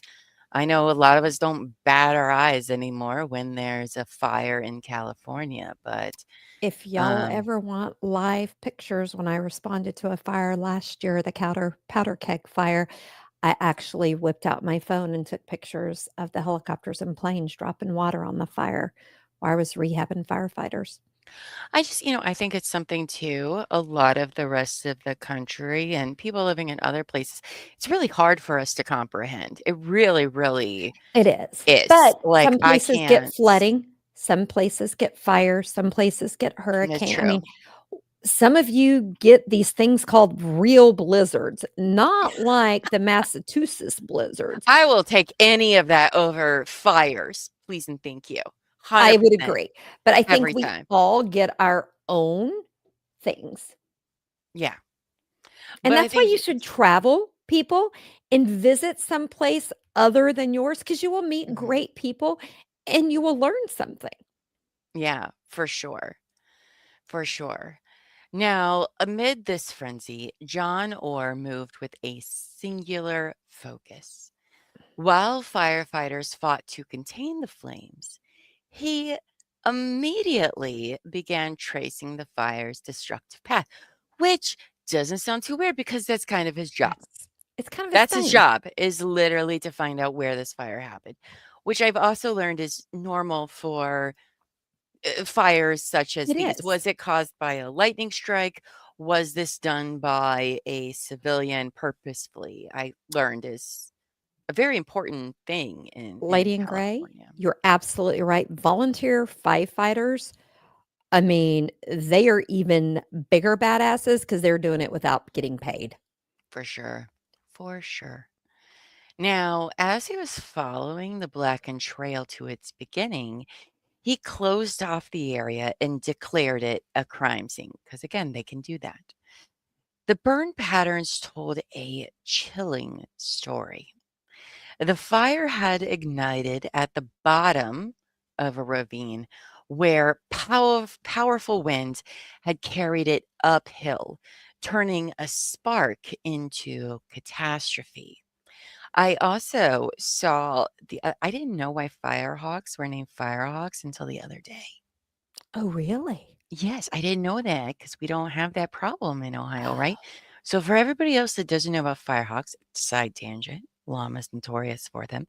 They're called firehawks because these hawks learned to pick up burning embers in Yep. a forest fire such as Mhm. this or any large fire, and to pick up the burning embers and place them somewhere else to catch that on fire because all of the live food runs out, and they've learned how to do that to Yep. hunt. To And I hunt. was like, I just thought Yep. Firehawk was a cool name. I'll be honest. Nope. I thought that was the reason They we call them are Firehawks. expert hunters. Yeah. I was like, wait, they do what Uh-huh. now? That's amazing. Sorry. The more you No, know. I Mhm. appreciate that. I didn't think of sharing that, but yeah, they do. I didn't know that. We have hawks here, but not that. Now, amid this frenzy, John Orr served with oh, no, wait. I already said that. Never mind. Sorry. I highlighted the wrong part. Okay, so we got this fire going. Okay, the blaze then raced uphill, jumping rooftops, spreading faster than most firefighters had ever seen, which seems to. Sorry, y'all didn't see Dan kiss Amy in the background, but I did. I did too, Oh, and I was they're sitting in here. love. I'm glad you said Oh, so I didn't have to interrupt you, but, I don't. could you just remind Dan you're on camera and let's not get too frisky. I mean, I know it's hot in there and all that. We're talking about fires, but he They're can in y'all can love. play George Strait Gross. fireman later, and he can put your flame out. Gross, Amy. Control yourself. I'm sorry. Anyway, you guys, I apologize. So the firefighters are having a hell of a time. Now, by the time the winds died down, 46 homes were destroyed, 20 more damaged, and losses totaled $50 million, which I imagine is way more in today's prices. And think about that $50 million price tag. 46 homes and 20 were damaged, and it was 50 million. That means the homes are hella pricey. And this was back Well, in 1990. but it's not just about the homes, it's about the infrastructure as well. You know, all of the power facilities, That's true. all of as somebody who's with a utility locator, you'd be surprised to know. That is true. That is true. Roads, like there's many things besides homes that are I destroyed know in this. that from but I'm like, I still just like to think that's just those are expensive homes. Oh, if he marks something wrong and it's a damage, it could cost hundreds of thousands of dollars. Mhm. So it's some He and serious I are stuff. gonna have to talk one day to see if he uses the same markings that we do as first responders that show up before the responders get there when we have to Uh-huh. do certain things to not go in and we have certain protocols. I Oh, might that have to talk to him. yeah, you should. I don't know that. I mean, he has, markings as I know what you're referring Elbow to, but feet, he's text not me, listening. He's probably text asleep, me. to be quite honest with you, but Well, I'll he let you should know. be. He's had a rough couple of days. He has. Very busy. Now, Mr. John Orr quickly declared it arson and identified the point of origin. But interestingly enough, after the initial investigation, he shelved the case abruptly, Interesting. shut it down. Now, his partner, Don Yeager, was disturbed by his lack of follow up. Don, me too. Okay? Mhm. Me too. And this isn't the Me Too movement. This is me saying, yes, I'm on your side, dude. Other colleagues were equally upset when Orr started talking to the press and giving out information that they had hoped would stay confidential and not alert the arsonists that they knew this was not an accidental fire. Quick question. Yes. Why do you think he did this? Because he wasn't getting the notoriety from burning stores. Mm. No, So I he meant giving the information to Oh, why? the Because I news. think he screwed up something and was Mm. scared. He realized he screwed up and he was gonna get caught, or he thought it was gonna be very small and he didn't realize the winds were gonna pick up and damage that much. Or do you think maybe he actually enjoyed how much it did? Or maybe You know, he's did. getting in front of the camera, people don't know it's him, but he gets to Oh, be like, "Look just at this wait big till you deal." find out what he was doing, and it will all make sense next week. That's why Who there's a knows? part 2. I mean, not going to part 3 has Was been hard. hard. So, now, during the investigation, one witness said they saw a man about 5'10" with dark hair and khaki pants across the street right before the fire started, or decided to hand over the interviews and the investigation to the local police department so he could focus Mm, on other fires. interesting. Guys, his partner, Don Yeager, was once again not happy. Okay, and he was upset about this. Yeager felt that the fire should be investigated by them and not the police department. I mean, police department do not know how to work fires, okay? Sadly, despite the witness's description of a man, the lead did not help them and the case went cold. But do not worry, people. There are still more fires to come. Oh, to the surprise of no one. He hasn't done enough damage yet. Yeah. Now, between December 1990 and March 1991, 19 fires ravaged Los Angeles retail stores.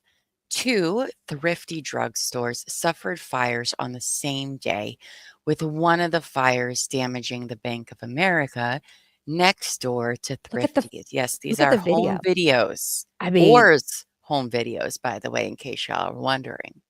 hmm Now, several of the fires were within hours of each other and in the same area. The pattern was identical. Bins of foams, pillows, blankets, and plastic products were used as a starter. Several stores were completely destroyed. The damage ran into the millions, and dozens of employees were left jobless. And I think that's very important to it point is. out. These most likely weren't employees with a backup or Uh-uh. anything like that. These were people that it These are really, hourly really probably, employees. yeah, it affected their day-to-day Mhm. lives for sure. Now, at multiple scenes though, investigators recovered the same delay device. Oh, go figure.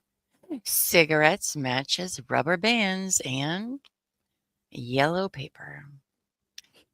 The reality of these fires forced authorities to form a multi agency task force. ATF, LAFD, and others combined resources to catch the arsonist they now called the Pillow Pyro. Flyers were circulated with details of the devices because you should do that. I don't think that was a good idea. But in the meetings, investigators began to connect the current Los Angeles spree to the Central Valley fires of 1987 and the Central Coast spree of 1988. Amos, you are out of control I tonight. love it. Okay, and then I love this better. I mean, a cigarette, 3 matches, and a rubber band, it is the Dollar Tree Doomsday Kit. It worked. Now, the Pillow Pyro task force members were excited to get started, and they reached out to my hero, Captain Casey. Now, he was the investigator from Bakersville who had put together the suspect list of the 10 conference attendees who had found the evidence that gave them a fingerprint. Now, Captain Casey was relieved that finally someone was listening to him as he laid out his full theory to the task force and told them he believed that the arsonist was an attendee of the fire investigation conference. He was deflated when the task force didn't support his theory, since the 10 fingerprints didn't match anyone in the public safety fingerprint database. This Now, frustrates me. I know. It really frustrates me. It does, but I love that he stayed the course and he did not give up on his conviction. He did That's not. true. And that's what I love. The task force ran the print through CODIS again, just in case the suspect had been arrested since the last time the print was run. Now, the interesting thing I found about that, back then, they only put prints in when you were convicted. They ran them, but what I learned about CODIS back in the 90s is when they started sharing all fingerprints run, which I did not know. I didn't even know CODIS was a thing then, I'll be honest with you. Yes. So that was impressive to learn. Now, Or at least I didn't remember.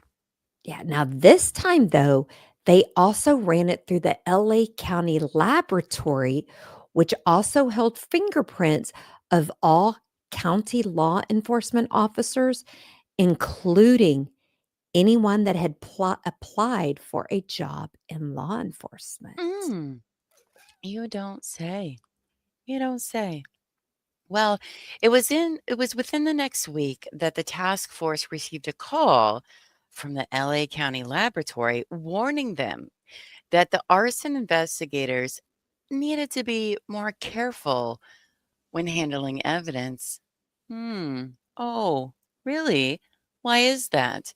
Well, you Kind of see, go ahead. kind of like your court today, they were going through the evidence bags without gloves and I was losing my shit. Right? I was Ugh. losing and I was like, "Okay, I know it's humpback, crooked letter, but no, that's they needed to be wearing gloves."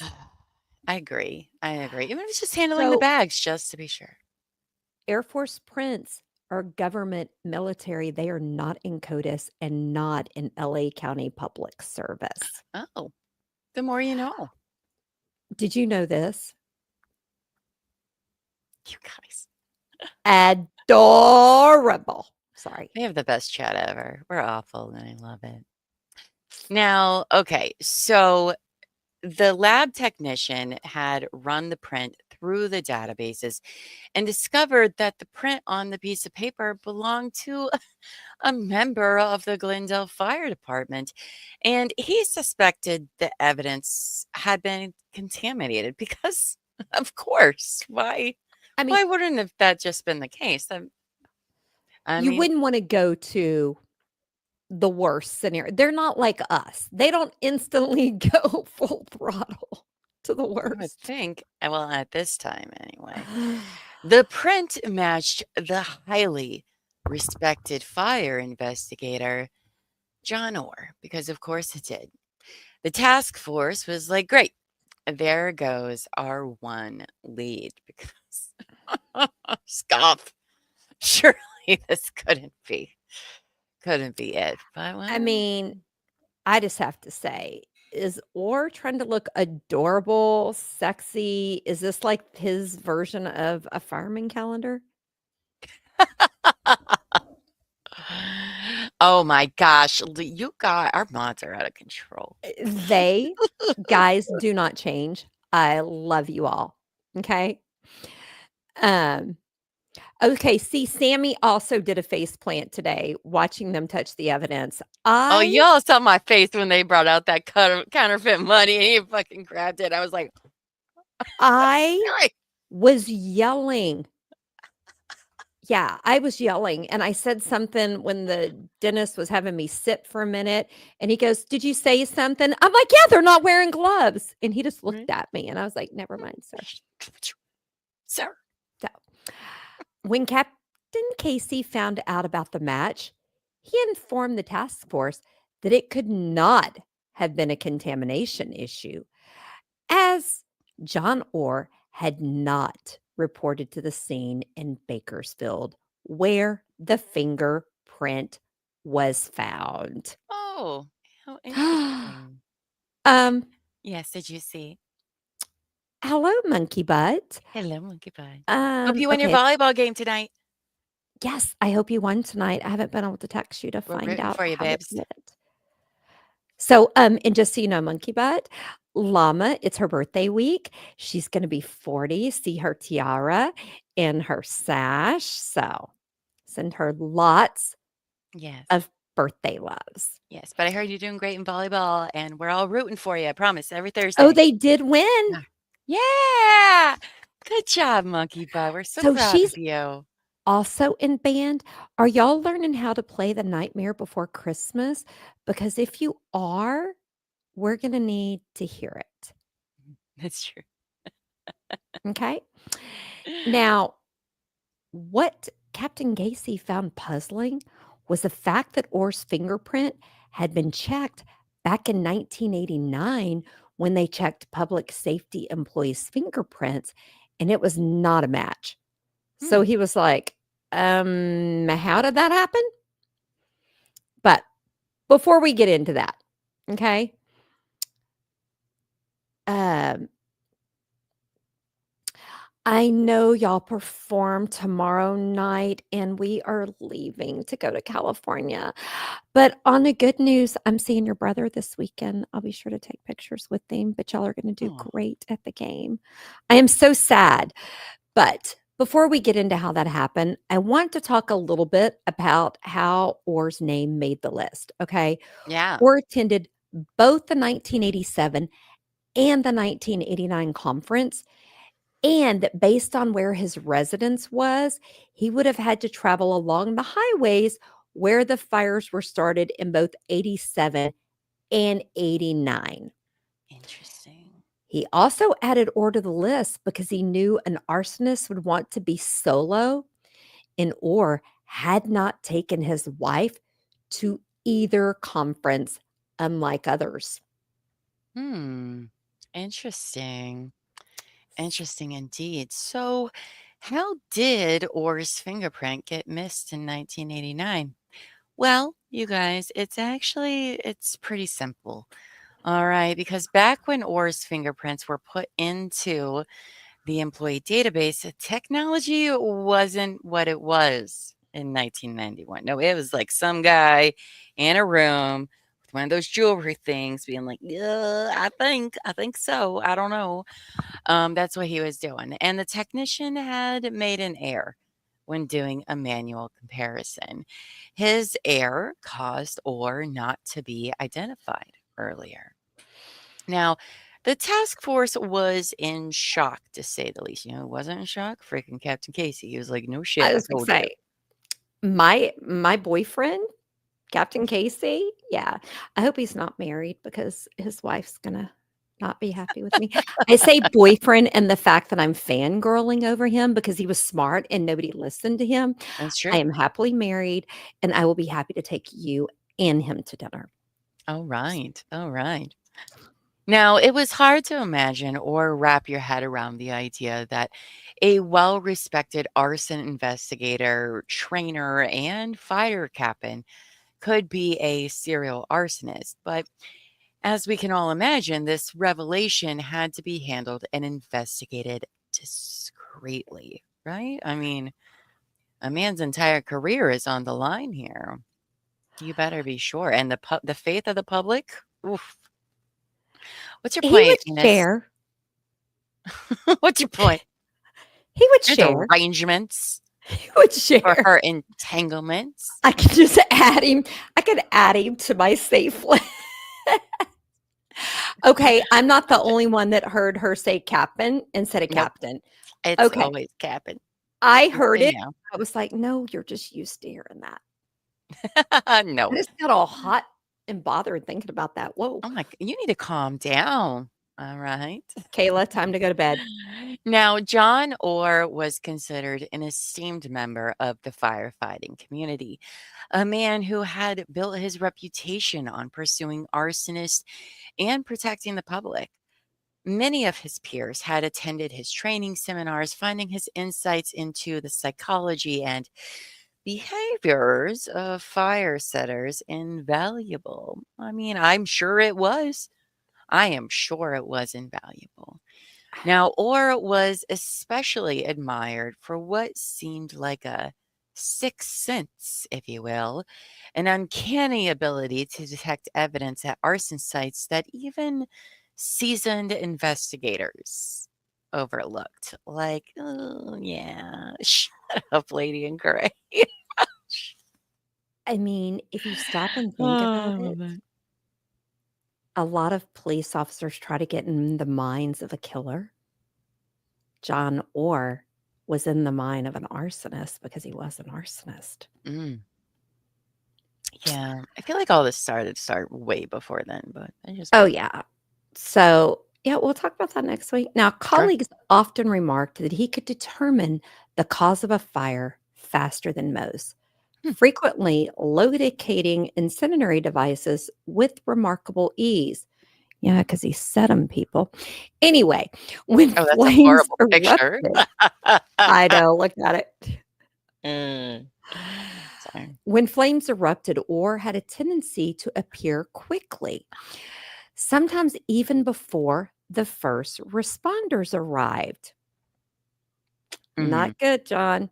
It was no surprise to anyone that he showed up at scenes while off duty as well, driven by an eagerness to investigate. Yet, in hindsight, the very qualities that set him apart also raised quiet suspicion.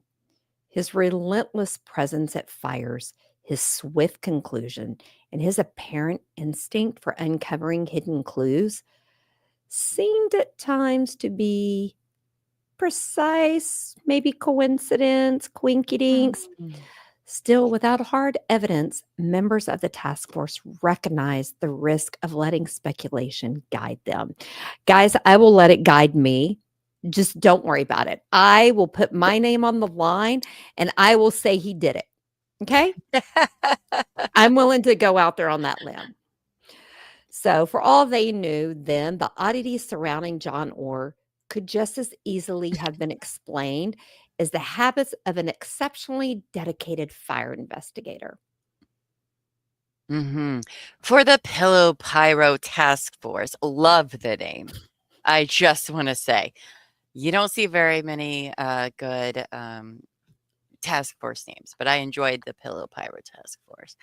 Anyway, for the Pillow Pyro Task Force, identifying their prime suspect was only one milestone, but transforming that suspicion into a full-scale investigation, and eventually an arrest, spoilers, was an entirely different challenge.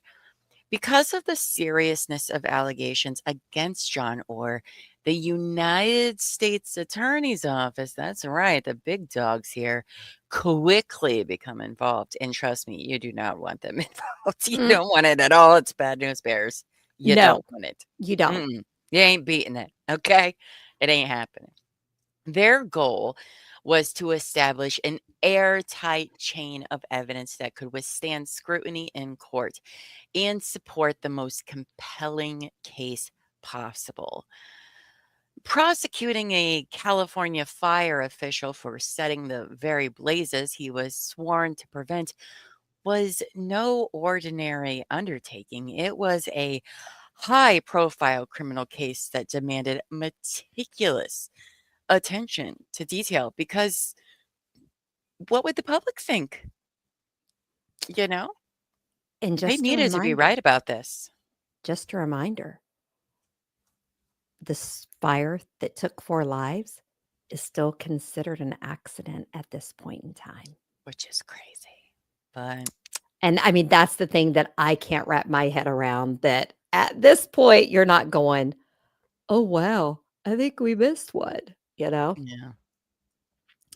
Now, although Orr's fingerprints found on an incendiary device was damning, the attorney's office knew it wasn't enough to carry the weight of their prosecution. That single print tied him exclusively to the 1987 Kraft Mart fire in Bakersfield. But investigators and all of us strongly suspect his involvement stretched way beyond that. Okay. The distinct signature ammo is how they called it, used in the blaze suggested or could be responsible for countless other arson attacks, Mhm. including the devastating fire outbreak in Los Angeles, the Central Valley spree of 1987, and the Central Coast spree of 1989. Each of these incidents bore hallmarks of the same calculated fire setting style, yet linking them definitely to Orr would require evidence. Can't just have circumstantial, guys. Not in a case like this. I mean, and not back in the 90s. I mean, No. And I mean, I've heard that arson investigation is a tricky area of mhm. investigation, if you will. So I can't imagine how much difficult it would be during this time frame because it's still difficult now Oh, in yeah. 2025. So now, recognizing both the gravity and sensitivity of the case, the U.S. Attorney's Office arranged a confidential meeting with Orr's immediate supervisor, Battalion Chief Christopher What did Gray. you Look say? at his hair. You heard me. What did you say his Don't you first? heard? We're moving on, It's Terry. battalion. Don't mind my words. Also, why is part of the slide? What is that? I'm not sure what is going on here. Anyway, Christopher Gray, looking good there. Say Look at all that gray hair. battalion. Is it not battalion? What did I say? Battalion? All right, you know what? I've had I a thought it was lot of adorable because normally it's me that can't margaritas. say It's it. true. It's See, true. motion to screen wants you to say it again. Shh. You said it. It was adorable. Anyway, so Chief Christopher Gray, uh, it brought to his attention. Now, in that meeting, they delivered the shocking news. His top arson investigator, the man celebrated for solving some of the state's toughest fire cases, was now the focus of the Pillow Pyro probe. And that's not a shut up, Amos. You're fired. I'm firing everybody today. Happy Okay, birthday to me. can I just say that Cap'n, do you see what she I'm just kidding. titled Battalion Chief Gray's picture? Lady and who? That's true. So, Oh, is that why Lady it was in Gray, highlighted and on is the this your oh, man? Is this your man? I mean, that's true. Okay, is that this your makes a lot more brother? Is sense. this your man? I need the deets because Cap'n says it's Lady in who? You guys, yes, right there it is. Right there it is. Captain is a label genius when it comes to our Oh, slide. She I really want is. her to label my funeral service pictures. Noted. My kids will just be falling on the floor. I don't have any relatives that like me, but hopefully a few friends will show up. We'll be there as long as we can party. Oh, Uh, absolutely. There's being wine served. you remember this tomorrow night, okay? Just keep that in the back of your mind for tomorrow. I know Kelly P's not here talking about her faves. But anyway, now back to this story. All right. So at the same time, federal prosecutors cautioned Gray that much investigative work still lay ahead. An arrest was not imminent, and building a case strong enough to convict John Orr would take patience, precision, and time. And if you know anything about the feds, they got a whole lot of those three things. Okay. And Because I when the got feds none come of after those. you, they put in a lot of Yeah. patience, precision, and time. though. Now, although Orr's is it what battalion? I think is Shut how up. we say it. Sorry. Although Orr's battalion chief initially refused to believe the allegations, he nevertheless agreed to provide whatever assistance he could. I just have to say, Battalion Chief Gray, the fact that your first instinct was to protect your man and have his back, I respect that. And I like the fact that you said, you know what? I'm still going to give you what assistance. Maybe I'm wrong. I respect that. Okay. Okay. So he handed over call out sheets and phone records from the Glendale Fire Department, hoping they might shed light on Orr's activities.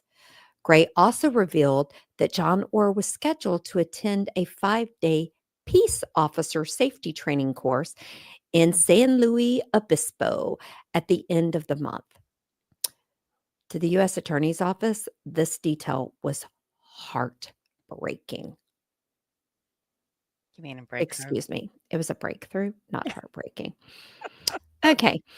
Well, it becomes heartbreaking, but a multi-day training course meant John would be away from his department, and history suggested that such occasions were prime opportunities for the pillow Pyro to strike again. And that's right. I mean, 2 conventions already, and guess what happens? Surely this would happen a 3rd time, right? I know, girl. I know.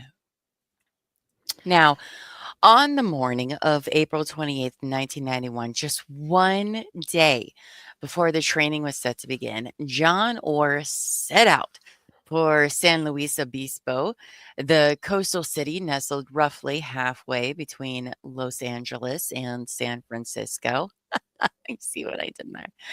Never mind, probably not.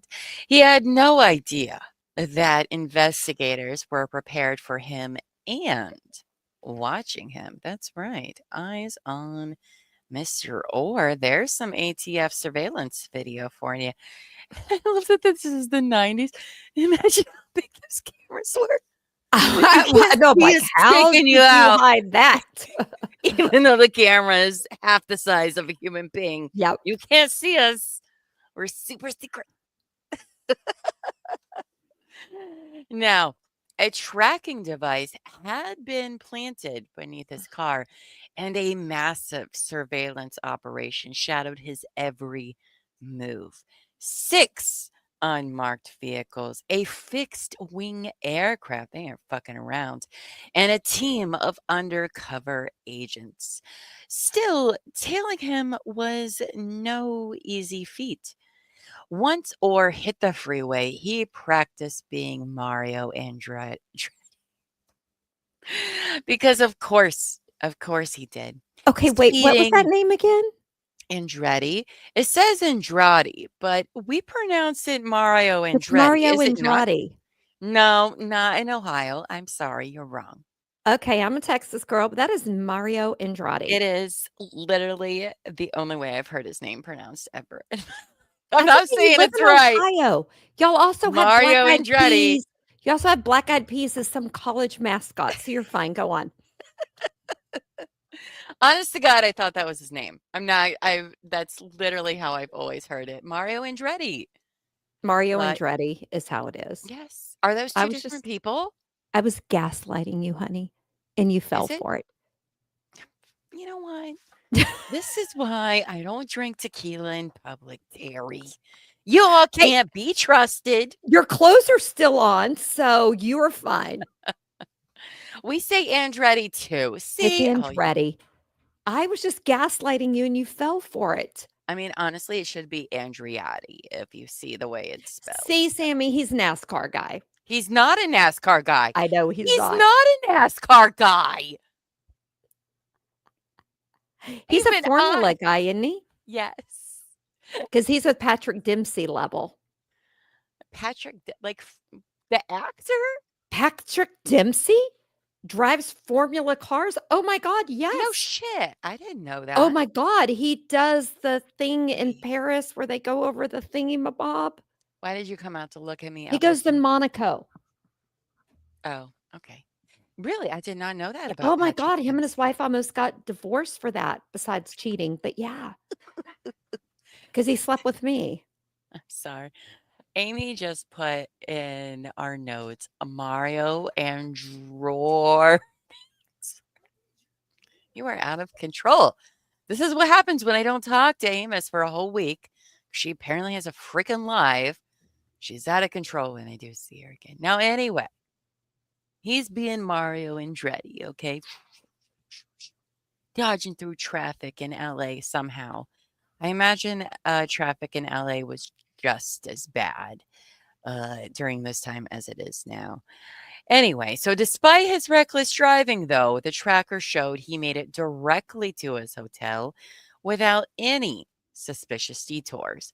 The task force began thinking maybe we made a mistake, but knew they had to stay the course. I mean, did he get a heads up, you think? I don't know. I don't know either. Hmm. Now, the next night, one of the task force members followed Orr into a Thrifty's drugstore, and they had to keep an eye on him as he went through the entire store. And they did not want to be detected. The agent stayed back as Orr checked out at the front of the store. Oh, they were Now, open 24 hours? Sorry. That's impressive for that time, is all I'm saying. okay, Amos, she is now changing the words in the spelling on the notes. Store. Okay. So once Orr left the store, the agent got a copy of the receipt so that he could verify Orr's purchase. Orr didn't purchase anything crazy, guys. Just 2 packs of Marlboro Light cigarettes. Yeah, which is fine. It's the Okay. 80s and 90s. That's To the pretty task normal. force, this purchase was not normal and got them excited. Because, guys, to the best of their knowledge, Orr was not a smoker. I Mm-mm. mean, I would think a firefighter smoking, I would find that to be an oxymoron. Just saying. But it was the 80s or 90s. I mean, Oh, yeah, she is being ornery. ornery. Ornery. So this is not Oh, instantly a red flag for me because what if he only smoked when he was away from his wife at a conference and stuff? yeah, it's I secret mean, smoker. I have to be honest. I go to my Used to bestie's be. house, Cheryl, she smokes. I've been known to steal a cigarette or 2. Okay? Now, however, the task force felt different. They saw this purchase as a big deal. They continued tracking Orr's every move over the remaining training days. Oh my gosh. We are Or unhinged. to throw people off, Sam, right? I know. So It's true. Not a I just wait. sponsor. So they were just Mhm. waiting for him to strike again, which guess what? He Like a did lucky not. strike. He did Sorry. not. That's my brand. Lucky strike? What's that? We sponsor. Okay. We sponsor Marlboro. Okay. Now, John was headed to his car on his last day of training when he stopped at his car and bent down to look under the back end. Guys, there was no fires during this time, Mm-mm. but the task force members who were following him began to panic as they saw Orr looking under the car at the tracking device they had placed there. They were like, shit, he Mhm. knows someone is following him. I mean, didn't they have air tags back then? Okay, guys, what is a lucky strike? It's a brand of cigarettes. Oh, It's okay. I my did brand of not know cigarettes. that. I'm sorry. Yeah. Okay, I was just wondering where all those lucky strikes were coming from, and I Oh, thought that's y'all were how you talking can about it's how matches. you can identify the smokers in the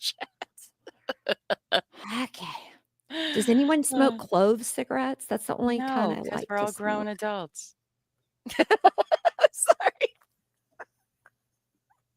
What the fuck? I'm sorry.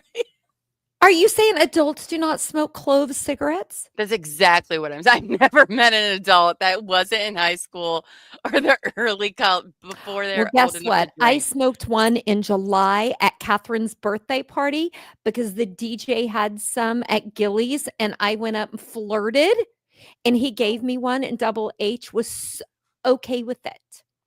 Are Motion you to screen, sure? I called. So, do you smoke cloves? If so, we can be besties and just leave all these I little found people the behind. only two adults in all the world.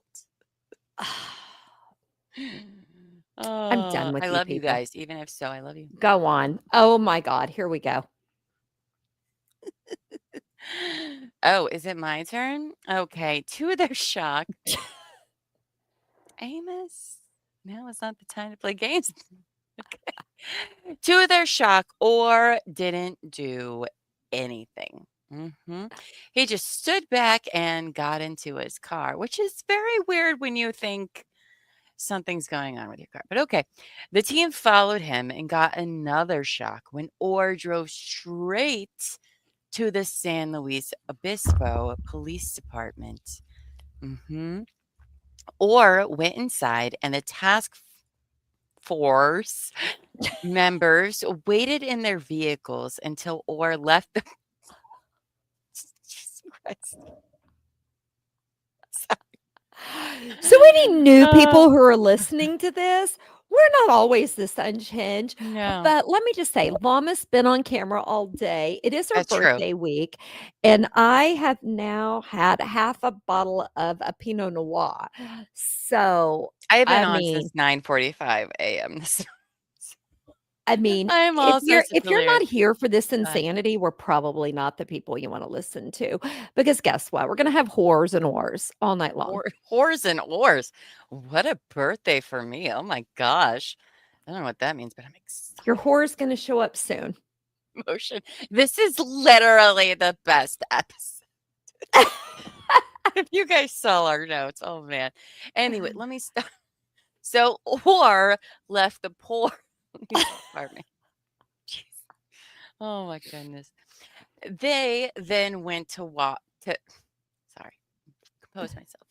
They then went to talk to the lieutenant on duty to inquire about Orr's visit. You see, Orr didn't think it was a tracking device like a normal person. No, instead, he thought it was a bomb. Because if I think there's a bomb on my car, I know I'm going to drive it around I everywhere. I Like, know, what? right? That was my thought. I'm like, who gets in a car and thinks it's a bomb and drives it somewhere? To the police. I You mean, leave it and you call the police. oh, this is gonna be a very long inside joke, this oars. I Okay, expect it on happen? all No, no, no, no. do it. Captain's one Why of the not? funniest Just do people it I know. later in the show. Mm, But yeah, who would do that? That to yeah. me is sus. I think honestly at this point he knows he's being followed and he's playing games with them. That's what I think is going on. Cause no respectable person who's in the field he's in is gonna fuck around and find out with a bomb on their car. Okay? I wouldn't. No. No. Not at all. Can I get a highlight? Because I went on a rant there. Oh, okay. The lieutenant wanted to call the bomb squad to come there to the station, but or as a firefighter knew the damage a bomb could do, and instead he would drive it to the closest bomb disposable unit, which was only a couple miles away. How do you dispose of a bomb that's on a car? Isn't the whole car a bomb? No. I don't know. While Depends Orr on what was type of bomb. driving, and he got back. Okay, so he stops at police, right? He's like, "Mwah, I think I got a bomb in my He goes to the car. disposal site. And they're like, well, I don't know. You better drive it to this another place because I'm getting back in a vehicle that I think a bomb. What if it's a speed situation? Speed was He's not out a yet. hero. That sounds silly to me. Anyway, so he drives it to this disposable unit with the the task force called the unit and filled the officer. It doesn't say that, but I added it. Who answered in on their investigation. The officer agreed to help the task force. So that's very, I don't know. I think he knows he was being tailed the entire time. So, I don't know about that, but I know there was a movie. I don't remember who the actor was, but there was a bomb in an ambulance. Instead of letting the bomb squad come, he drove it to the bomb disposal site because he was a cop, because he didn't want innocent people to be hurt. Okay. You think that was That this guy? eye roll was serious, okay? Now, What's there's the Rock movie. It's named after San Andreas. Oh, have you ever seen what is The the Rock? movie? San Andreas. I have not. Okay. It's I'll a have to movie look it by up The because Rock. I can do me some rock. Okay. But in this movie, The Rock drives every vehicle you can imagine. All right. Every single one, including air ones, any vehicle you can imagine, The Rock drives it. Okay. But in this movie, The Rock cannot land any of these vehicles ever. It's hilarious and amazing. Thank you, Lady in Gray. It was my chocolate lover who drove it to Central Park. So it's not You're even real. absolutely right. Hey, it was real, okay? Now, upon arriving at the dispersal site, the disposal. You can. Speaking of rock, can I tell you a quick side note? So, Absolutely. Elbow Feet's grandma, okay, she's in her 80s at least. I don't know exactly how old she is, but she's definitely in her 80s and 90s. She's amazing. Dorothy, I want to grow up and be like Dorothy. I really do. So we were at a wedding for his brother's wedding in June, right? And we're all sitting at a table, but I noticed a phone was left at the table and a bunch of people were missing. And I was like, oh my God, whose phone is this? Right. And I look at it. In the background of the phone is a picture of The Rock, a very suggestive picture I of The love Rock, that. if you will, right? So then Miss Dorothy comes to our table and she was like, oh, there's my phone. And I was like, excuse me, Dorothy. Dorothy, what do you mean this is your phone? The background of your phone is The Rock? And she looks at me straight face. She was like, yeah. And that's my boyfriend.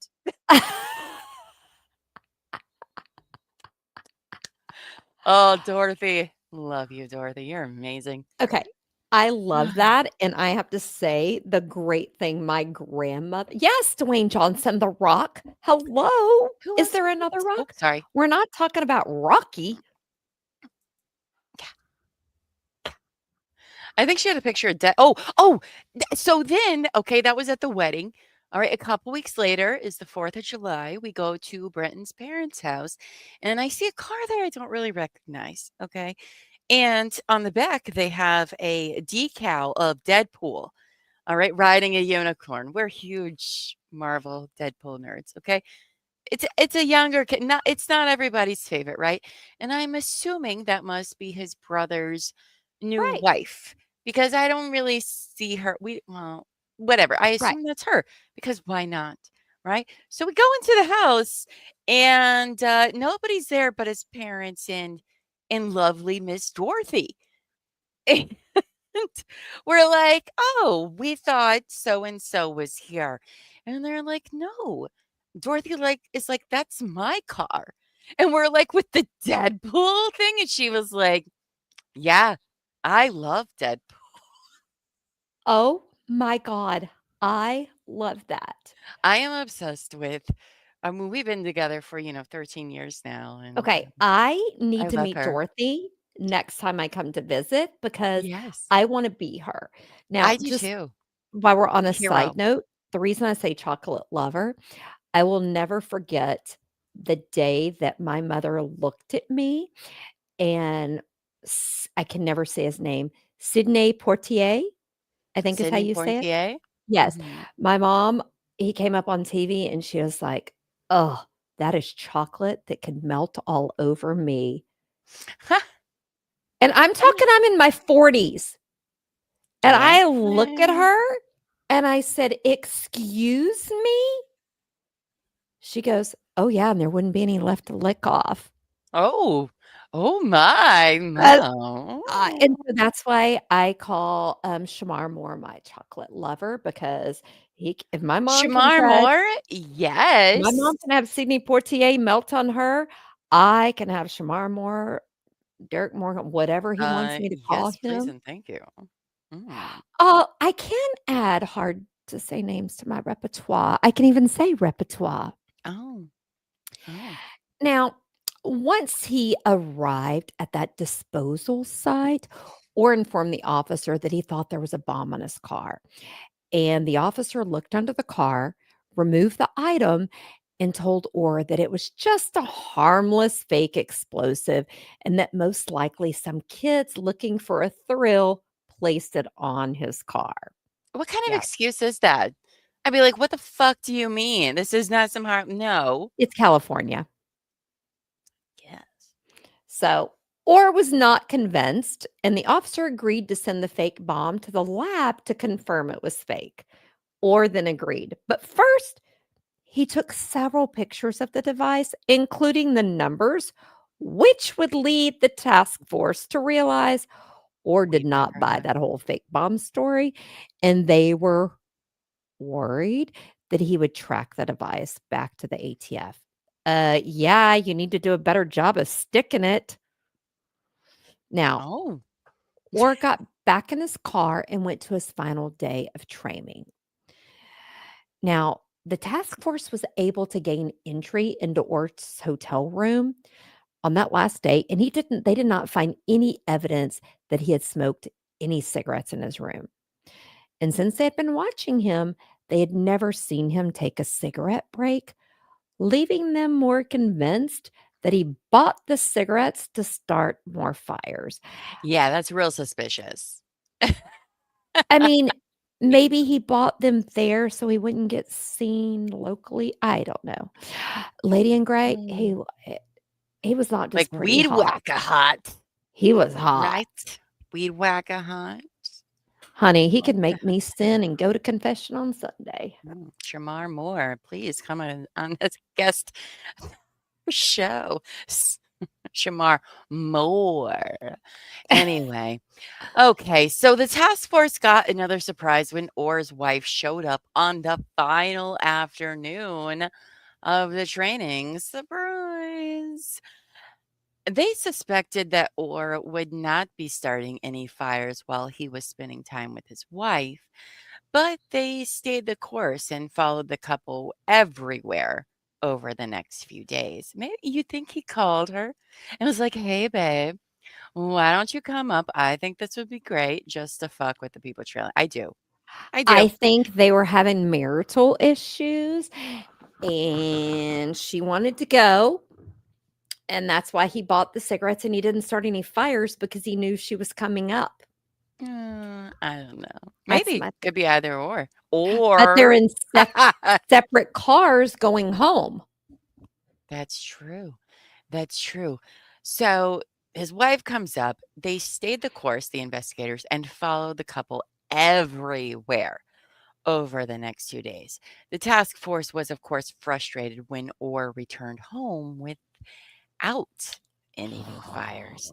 They also were panicked because they feared Orr had realized it was a tracking device and that he was being watched. And it's my personal opinion. I have nothing to base this off of, but I think the same thing. I think he did know that he was being watch. So wanted a divorce. That's what I was wondering too. I don't know how we got here, but that's what I thought. It was a Well, last guys, chance at I romance. have good news for you. Yes. This is where we will stop for this week because Oh my I God. know it is. I mean, this has been 2 hours and 20 minutes of insanity, and we have probably lost every subscriber and follower we have after this insanity. And I'm like, you know Probably. what?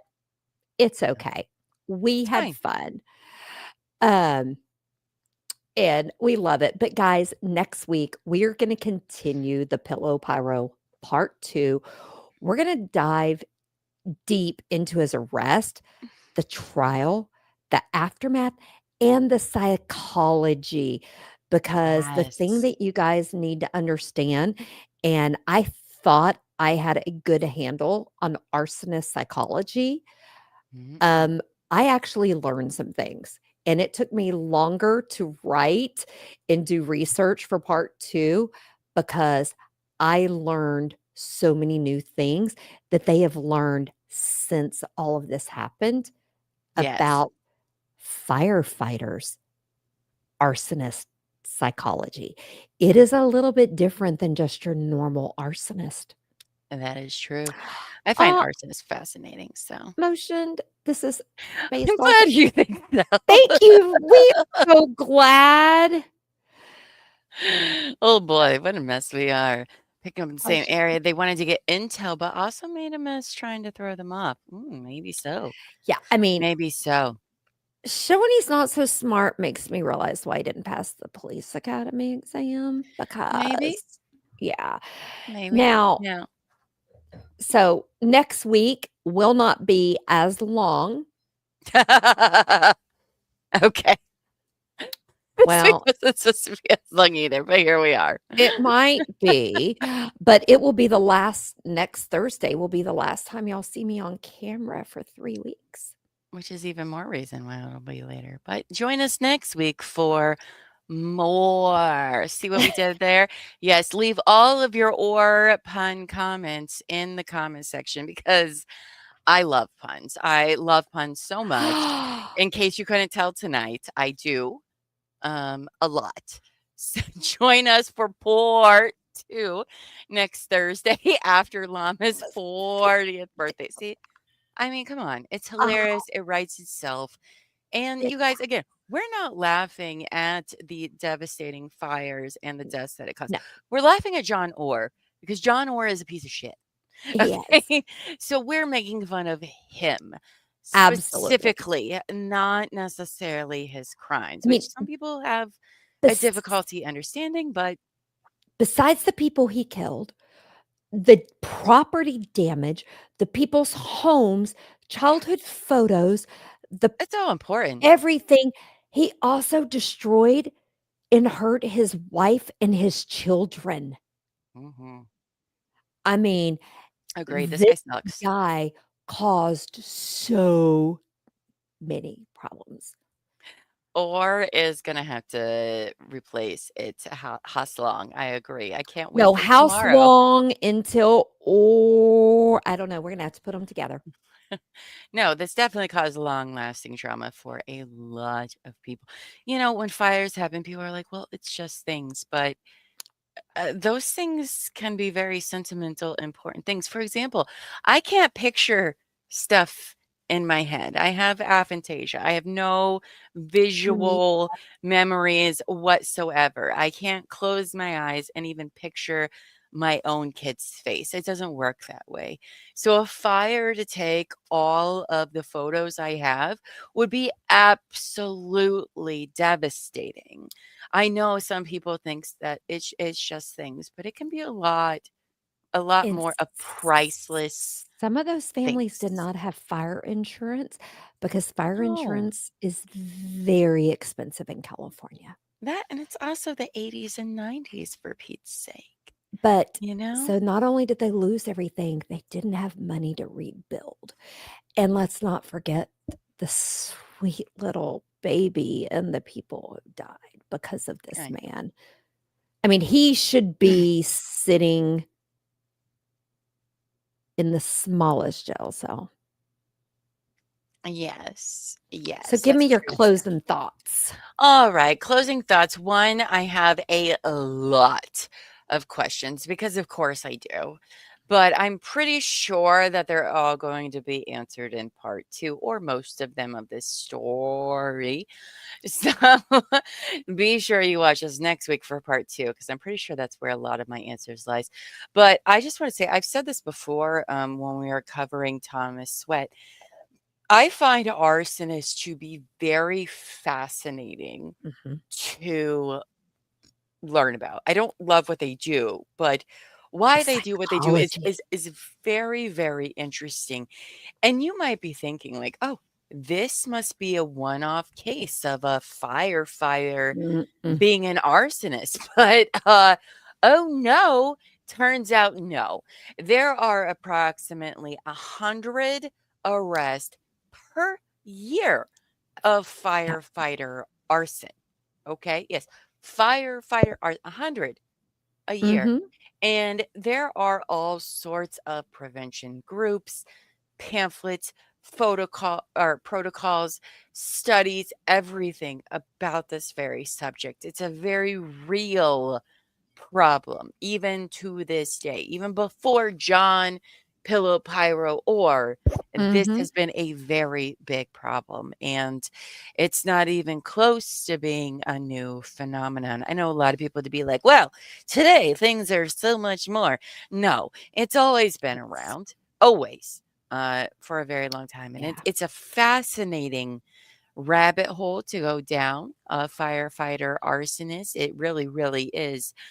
But I think we're obviously, as Terry said, we're going to explore more of the psychology of that with part two next Thursday, and you guys don't want to miss it because it's really truly I don't understand it. I'll be honest, but I it's don't fascinating. either.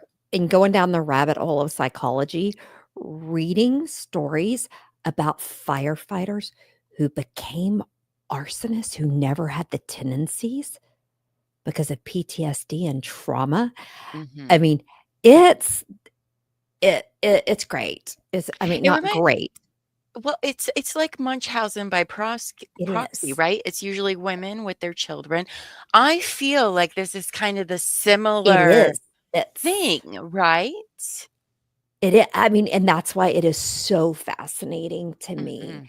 It is so fascinating. Now, guys, this story hits me on so many levels, if y'all couldn't tell, and the reason I picked it. I grew up being told that firefighters, like police officers, are the people who will save us and who can trust us. My favorite Aunt Hallie, who I spent summers with, her husband, my Uncle Red, was a fire captain. My family's full of law enforcement and stuff. So I grew up that if you need something or you need a safe person, you go to a firefighter, a cop, or a priest. And you still should. Don't let bad apples And you ruin still should. your But whole this perspective there. does make you stop and think that you need to still be a little cautious. Now, John Orr, could a young kid have gone to him for help? Yes, you would have been safe. You know, he just liked to set fires. Okay. But to me, to learn that someone who wore the firefighter's uniform, who trained others, was respected, and that secretly he was one of the most prolific arsonists is not only shocking, it is devastating to my little ego. I'm gonna just Oh, be honest. It is hard to comprehend because he took an oath to protect us, yeah. and yet he was setting fires and destroying property. I do not think he set out to intentionally kill anyone, I don't think but so either. guess what? Your actions made you a murderer. And I will say, so I don't think he actually intended to kill anyone He either. I didn't want really to don't, hurt anyone. because so many after that fire didn't turn into big things. Right. And I really do believe that was I think he dialed purposely it that back. way. I really, really do, that they were made to not be But what happened at Ole's that Captain, he did night. keep going after, And I think the reason is because at that point, to me, it was an addiction. And once you light that internal fire, so to speak, he needed that I think oh, adrenaline, that his it was a ego. drug. He Mhm. needed Which it. is common for arsonists are fascinating Yeah. to learn about because, things apply to them that don't necessarily apply to Right. other people Exactly. of crime, let alone firefighter arsonists are even more, Yeah. fascinating Yeah. to, And to me, it's learn even about. worse that he's in California because they already have severe wildfires. Mhm. If it would be somebody in Ohio or Montana, it probably wouldn't have been as shocking to me. But California tries so hard to minimize fires. They Yeah. spend a lot of money. And to know that he was supposed to protect it, train others, and he was actually destroying it. And at the same time, he was being called a hero. John Orr is I'm not gonna say he's a simple man. I really don't I'm believe not. he is a simple man. He's I not. think it is a very complex, it's very interesting. I cannot wait for part 2. So you guys, part 2, you want answers? We can give you some. Can't give you all of them because that's not how that works, but part 2, you don't wanna miss that for sure Yeah. Because, next guys, Thursday. he's not pod scum. He's not just an arsonist. We need to remember he's a murderer. That is true. That is People something did we die because must of him, remember. He is not just an arsonist. He is a murderer. and I hope that haunts him. And The I hope it two-year-old little haunts boy, him. Matthew. Wait until next week. I'm going to tell you it does not haunt him. That's all I'm going to tell you. Do not go do research, guys. Mm. Yeah, no spoilers. It does not haunt him. That's true. Well, let's wrap up tonight's Yes. episode, shall we? Because we've been here way longer than honestly I thought we would be. But in fairness, it's my birthday. We've been drinking. We've had a lot of fun. There's a lot of story to tell. So whatever, we don't care. Go We're here for you wake guys. up, elbow feet, and get some birthday lovin'. Now, you guys, before we go, if you like what you heard tonight, be sure to follow all of our socials and subscribe to our YouTube channel. It's free. I'm pretty sure you're probably going to see a lot of or puns finding their way in next week's promo for our social media. If you're listening to our pod, please download, give us a rating or a review, whatever the platform you're listening to on us asks for. It helps tremendously in getting our channel out there. Not just out there, but it lets us know that we're doing stuff that you guys do want to hear, right? Instead of us just, which we will do Which we will do. at all points during the day. So Yes. please go follow TCWT Media, Teri True Crime, and True Crime Wine Time at all of those places. Why All do I have the social media? I don't even have social media. that's why it's hilarious that you have them. But guys, we also have some new ways for you to support the channel. There are new membership tiers. We Yes. just rolled them out. So be sure to check out your options and make sure you're joining. And all of the members only fun. I mean, you even get me all up in your DMs. That's true. For as low as 99 cents. Yo, just I saying. mean, yeah. So also, we have merch at tcwtmedia.com. Let me tell you, I got in my midday missing leggings. They are buttery soft. I love it. I can't wait for my couch And to I go. don't know how because they're not those really, really expensive ones. No camel toe either. So buttery soft, no camel toe. Love that. I was Gorgeous. shocked because I was worried, but they are amazing. Okay. Now, next week, guys, on True Crime and Wine Time, guess what? We are going to be doing more Arsonist. How did I do there? That was good. That was a good one. So, why don't you? Oh, tomorrow. Oh, that's for you. You tell them tomorrow Yes. night. Now, guys, If you need more Teri True Crime and I, you can always find us doing something on our True Crime in a Wine Time YouTube channel. Now, tomorrow is a very busy day again for me. I can't wait to stream for like 12 more hours. Tomorrow, 9:45 a.m. Eastern Time, we'll be starting day 3 of the Mississippi versus Jeffrey Spence case. And y'all, if you haven't watched it yet, what a place to be. It has not been disappointing. We've learned so Mississippi much. is more interesting than I knew. Right? Who knew? I Who had no knew? I mean, it is like clutch your pearls and bless your heart all I day love long. it. I am Oh, obsessed. I'm loving it. Yes, I am obsessed with everyone involved in this case. It's truly it's another family let's plot to murder somebody case, but it is very interesting. So we'll be doing day 3 at 9:45 a.m. Eastern tomorrow, and that'll last up till 6 o'clock. And then guess what? For at for our lovely members or higher of our YouTube channel, we're going to be doing our first Zoom room happy hour at 7 p.m. Eastern. We'll release the code for the room right before that. It will not be recorded in Tomorrow? any way, shape, or form.